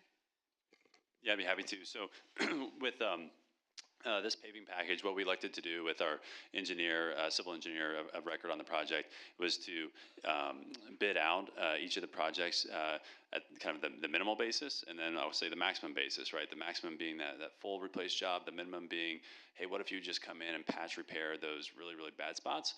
Of course, ultimately, we wanted to do the maximum. We wanted the full replacement, and so we were able to come in under budget by accepting the bids for the full replacements of each of these, both Hazeldale, Stony Creek, and the parking lot at NHS. And one of the reasons, just to show you perspective on this, why again you never know where the bids are going to come in at is with Hazeldale. So on this bid tabulation sheet, you see that we're accepting the bid of $357,000. Well, the highest bid was $511,000. So quite the spread on this. But again, fortunate that Howard came in as the low bid across the board here, and we're able to do full replacements. So hopefully that answers your question. And just to clarify, on the letter where it breaks out the 4, that total of 1.2 does not include that top the patch and repair. If you look at the bid tab, the other attachment, it shows you the 3 that are actually getting highlighted, I believe, unless my quick brain math is off. Because the patch and repair is that included in the approval, David? I'm just seeing which one. So I'm looking at the bid tab. It's 1, 2, and 3B for the 1.2. On the letter, it's included in the total that's on the letter. So there's a patch and repair only, and there's a full replacement charge, and those both are included in. Or is the base? You know what? I bet Base the bid base total. bid is probably still a part of the bid though, because it's the base amount. They're saying additionally to do the full project. Right. This is what it costs to do on top. I'm Yeah. sorry, I said that wrong. But that's exactly it, as Dr. Heil said. So there was the base bid. In order to allow us to do alternates, you have to establish what you want to be the base bid. And so as long as we have that base bid, then you can pick and choose all these alternates that we have throughout the. Okay. Exactly. Okay. Okay. So if you took the base bid out and said, well, I'm only bidding out Hazeldale and Stony Creek and whatever, you're going to still have to add that 158 right back into those numbers because that's how much those projects actually cost. But you had to establish a base bid to break it out. That's what I'm understanding. Yeah. So the total for the contract is how much? It's going to be the $1,241,831.40. Okay. But are we going to do the full replacement? Yes. Okay. So then the 158,000 is going to be for any possible overages, or, sorry, I'm not understanding. The 100. It is, yeah. I don't love how Context put this together, but again, that base bid is going to be, and I believe the base bid was on. It was one of the sites. I think it was. Does it say it here in the? I don't want to say the wrong site. I think it was Hazeldale that we selected as the base bid. Yeah, because the way it looks, it just looks like we're paying for them to do both. They're going to do repair and patches. No, and do that a replacement. that 158. If you think of it this way, if we had not asked them to even give us the opportunity to only do patchwork, and that was a zero, that 158 would be reabsorbed into those because they're assuming you're already going to pay that. To do a full whatever, you need to pay this additional, but that includes your 158. So think of it this way: if Hazeldale was the base, the actual cost to do Hazeldale is 158 plus 357. But they said, but if you only wanted to do the patchwork, we could do it, but that's assuming you're not doing anything else. But on top of that, to do a full repair, this is how much on top of 158 you're going to do. It's confusing the way it's laid out. Yes, This is confusing. We might have to reformat this next time. Right, because they all did it. Make the base bid $1, and then we'll all the bids are done that way, so it's confusing. And I know my question earlier was, can you confirm again where this money is coming from, please? Yeah, this is coming from the 2024 bond. Okay. All right. Any other questions? All right. All those in favor? Aye. Aye. Opposed? Motion carried. All right, moving on to policy adoption. May I have a motion to adopt the attached list of policies as presented for first read at our February 18th, 2025 regular meeting? So move. Joe, you have a second? Second. Stephanie, any further discussion?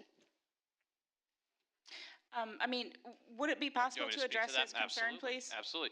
So, board, if you want to pull this draft up, the only recommended change from our attorneys is in that section 3 that Mr. Dawson referenced, and it actually is to provide, to kind of clean this up and take some of the expectations off of parents, because in the way the policy was originally drafted, if you read there what's on red strike through, it actually asked for 3 days notice and had a lot of other things that were kind of put on parents, and it felt overburdensome. And so CCHA kind of revisited this and said, look, it's not unreasonable that if a parent wants to record a meeting, they can record a meeting. But in the fairness of trying to be transparent and avoid surprises for either side, they felt it was reasonable to do what's in blue here, which is the corporation would request that parents, out of courtesy to the district, to say, if you intend to record, just give us 24 hours. Now, you'll notice it's request, not requires. So, of course, if a parent shows up and decides in that moment, well, I'm going to record, they can absolutely do that. But it's also understood that the district, of course, is going to want to record the meeting too. I mean, that's pretty standard. So to me, I feel like this recommendation from the attorneys is just trying to, again, improve transparency from both sides and avoid surprises for anyone, to avoid a negative, confrontation if there's a meeting going on. But at the end of the day, no one's going to deny a parent from wanting to do that. So we did decrease it. It was 3 days, and now it's 24 hours. And it actually was phrased that it was, the way it was phrased prior, to me, that felt like a requirement because it had the word shall in it, which to me, shall means you will, so you must, i.e. basically implying that the district could say, well, if you didn't give me 3 days notice, you're not requiring this meeting, and that doesn't feel good. So. And it said actually 3 instructional days, so really, it could be even longer. Longer if there's a weekend or a holiday. Right. Well, and I'm sure there are instances too where there may not be 24 hours. Sure, of course. Of a meeting. Yeah. So, okay. Yep. All right. Thank you for that clarification. Yep. Okay. All right. All those in favor? Motion carried. We are on to policies for first read. We have a policy, the A300, that is for first read, and then we will vote on that at our next meeting.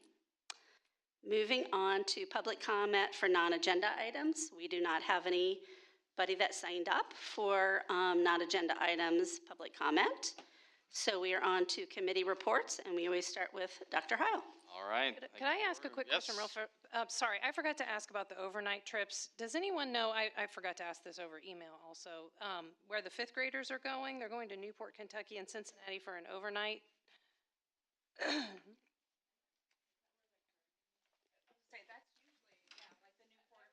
Sorry, the Newport Aquarium and Listen, all that. Mr. Rich knows the answer. Actually, Dr. Rich, excuse me. actually, Dr. Townsend approved that elementary trip, so I am actually not for sure. Is it all the fifth grader? Wait, it says school in E. North. Oh, North Elementary. Yeah. Okay. And Angie Noble left. Crossing. Oh, Angie left. Darn it. Okay, no problem. Sorry. Yeah, no, I was I just could get that curious 'cause answer for you, sounds- though. I think it sounds neat. I just Yeah. didn't know where they were going. You're asking because you want to go? I want to go. Yeah? It is, if that's where they're going, Newport is a really- very it's really great cool. area. It's cool, Yes, Okay, very cool. Thank you. Sorry. We'll That's find a out for interrupt. Sorry. Go ahead. Very good. Okay, so board one, technical item that I will. It's the aquarium. All right. So get your tickets now. Book your travel. Board, looking ahead a couple months, just want to give this. I want to share this right now so it's in the public record, and we'll update our sheet on board docs. But we are going to flip-flop just for this one time the May and June strategic plan updates.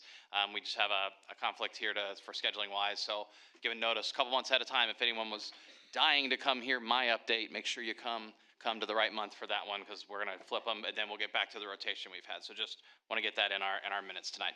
A few things I want to highlight quickly. Had an amazing time at Millerpalooza last Friday night. A huge thank you to everybody who supports our kids and our staff through the Ed Foundation. I'm hearing some preliminary numbers. All I will say is I believe we once again shattered the record for money raised, which is just a testament to this awesome community and how much they come out to support our kids. And in case you're wondering, yes, I had to go straight home and take a shower to get that awful whipped cream off of me after the wonderful surprise, thanks to Blade's audio. I will be sure to thank him next time I see him. And my wife loved it. One of the highlights of that event, though, that night was that I had the pleasure of announcing our inaugural class of Hall of Fame honorees. So I want to say again, one more time, a big congratulations to our individuals named, who were Dick Dellinger, Vicki Ely, Julia Kozicki, John Land, Brian Mills, Tony Euler, Rick Towle, and Kathy Williams. And we will have another official induction ceremony for them later this year when the Hall of Fame opens. And we'll share more information as we get plans solidified and we know for sure when that's going to happen. And then finally, we are 8 school days away from spring break. I can't believe I had to think about that. So for anybody that I may not see till then, I hope everybody has a great break. Our leadership team, believe it or not, has already been planning for a couple months now for the start of school year. We're doing a lot of neat new ideas that I can't wait to tell you about soon about recruiting and welcoming our new staff in the summer, all the work we're going to do next year, professional development, and back to school events. So we're not even done with this year, but we are already ready for the next one. Yep. Okay, thank you very much. Calendar committee, Stephanie. The calendar committee met on 3/6/25 to have further discussion on the 27-28 school calendar. Again, many iterations of the calendar were proposed along with suggestions by each member of the committee. It was really nice of Dr. Hendrick to go each individual person. We all got to, which did take a while. The committee is made up of about 22 people, including parents, staff, administration, and the school board. There are many circumstances to consider, so cabinet is still processing all of the options while considering what is best for staff, parents, and students. I've been keeping the board up to date with all the possibilities and discussions that we are having as a committee, and there should be a more solidified plan probably next month, I believe. So stay tuned. All right, thank you. ISBA Legislative Committee, Jeff. Yes, our state legislature is in their 11th week. I think they got maybe 4 or 5 to go. The ISBA has been tracking 184 bills, and that's now down to 69. Brett and I had the opportunity to hear Senator Baldwin and Representative Schonkweiler speak last week, and per Senator Baldwin, all the action now starts. They've whittled down from 184 down to 69. Now the real horse trading starts between the Senate, the House, the committees, and the lobbyists, and all of us dealing with that. We have some factors that really affect us, which is property taxes, which we don't know where that's going to go, teacher compensation, school board matters.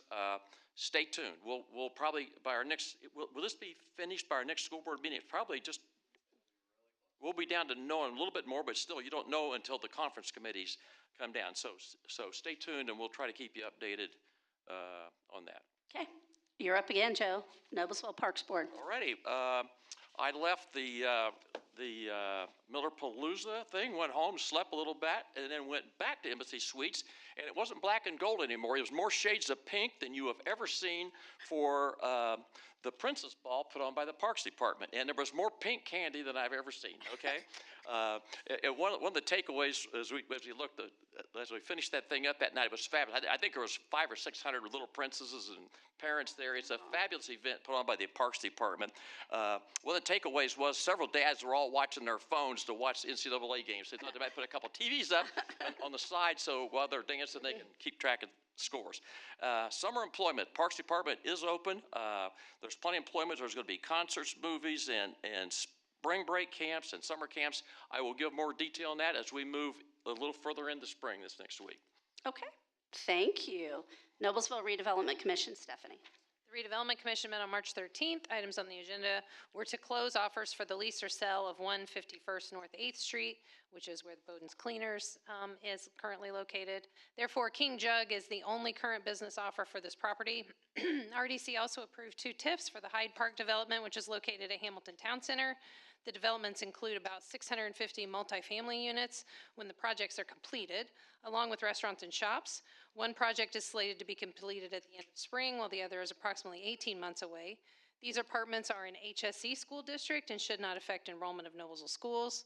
Last, a contract not to exceed $50,000 with policy analytics was approved for financial simulations, pro forma statements, and to maintain and prepare TIF boundary maps. Thank you. Noblesville Youth Sports Alliance, Misty. All right. We met on February 19th. There were various updates provided by all of the Youth Sports League members. We discussed budgets, scholarship funds, which we still offer, and marketing and advertising initiatives. Junior Academy, which is a pickleball league for ages of around 6 to 10 years old, are showing some interest in joining the NYSA group to offer another program. There was also someone expressing an interest in starting up a curling division for youth sports.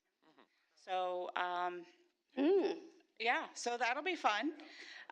So as long as we have volunteers, players, and parents, then, we can certainly welcome any youth sports club into the organization.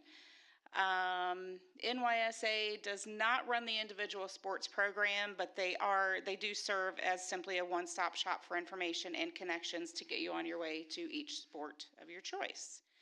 Let's see. We will have they're going to have a booth at the Back to School Bash, which, Marnie, I'm hearing is being moved to Federal Hill this year. So that'll be fun. We'll have a booth there. That's in July, and that'll help promote the various youth sports leagues. And again, we do offer scholarships. So if you need help, if you need financial assistance in enrolling your child in a youth sports program here in Noblesville, head up noblesvillesports.com. That's it. Thank you. All right, we've got Safe Schools Committee, Misty and Brett. Okay. You want me to take it? All right. I'll leave one spot for you. I've got some. Yep. All right. So Safe Schools Committee, we met and we were given a brief overview of everything that they have done, which included the Student Safety Commission, which is a group of Noblesville students representing 3rd grade through high school. They meet quarterly and visit or work with a variety of community organizations. Their November meeting, they learned about the mission for Fuel for School, and were also able to help assemble food packs. And when they met in January, they had a presentation from Project Aware, which Brett will provide more information on, and a visit from the district's 3 safety dogs, which I'm sure they enjoyed all of the love they got. And then we learned and discussed how our SROs build relationships with our students and families outside the school day. Many of them are involved in school extracurricular activities such as coaching girls softball, coaching unified track and basketball, girls track, the high school football, or even starting an after-school Minecraft club, which I thought was very cool. It's just, one more time, I want to say it. It's so important, as we all know, to have these relationships for so many different reasons, and to see see these experiences firsthand, it really is unspeakable for its benefits. There are so many benefits for these students. And then one more thing, we did discuss the ALICE drills with regards to why and when we do them, steps and processes to follow, survival tactics, and so on, which is always great to revisit that. So, and I thank you, Heather, for providing all of that. You're fabulous. Brett? I'll continue on with that. Heather, thank you so much. That was a very informative meeting. I especially liked the ALICE drill and all the safety technology items. A big part of it on February 28th was the AWARE program. Julie, this is your thunder. You've gone over it tonight. It was wonderful. I'll just mention a couple things that I wrote down. The SAMHSA organization, which is the, Substance Abuse and Mental Health Services Administration. So that the grant was very interesting that we received that directly from the federal government. It didn't go through the state. We're one of 3 or 4 in the state of Indiana that have that. It's extremely important to us. A project where its purpose is to develop sustainable infrastructure and support our students, policies and practice in mental health and resiliency. Where helps our teachers, social workers, and staff to identify students in need of behavioral wellness. I think your report went over that very, very well. So a couple items. Maria Huber is the coordinator, and this is under Julie's governance. And Christina Standish is the full-time multilingual, and she has 75 students. So this is a program that is really important to our district. Thank you so much, both of you. Okay. Wellness Committee, we met on March 12th. The Wellness Committee was established because it follows Board Policy A275, which says that we have a Wellness Committee. The goal is to find out what we're doing as a district for wellness, for students, staff, and community. Wellness includes nutrition, fitness, and mental health. We are currently discussing things that we do to achieve our goal that go beyond curriculum. Our next step or suggestion for ideas to promote and expand what we're currently doing and also create some subcommittees. I think that's it for reports. All right.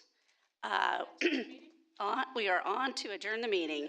Our next meeting will be April 15th here at 6 p.m. and we will be discussing academic excellence, I think, in the strategic plan. So may I have a motion to adjourn? Joe? Second. Gosh, everybody wants to. We'll give it to Brett. Okay, we'll give it to Brett. Thank you. Any Hopefully further? we'll have a great attendance. That's tax day. People might be at home doing their taxes. I don't know. Any further discussion? All right. All those in favor? Aye. Aye. Opposed? Motion carried. We are adjourned.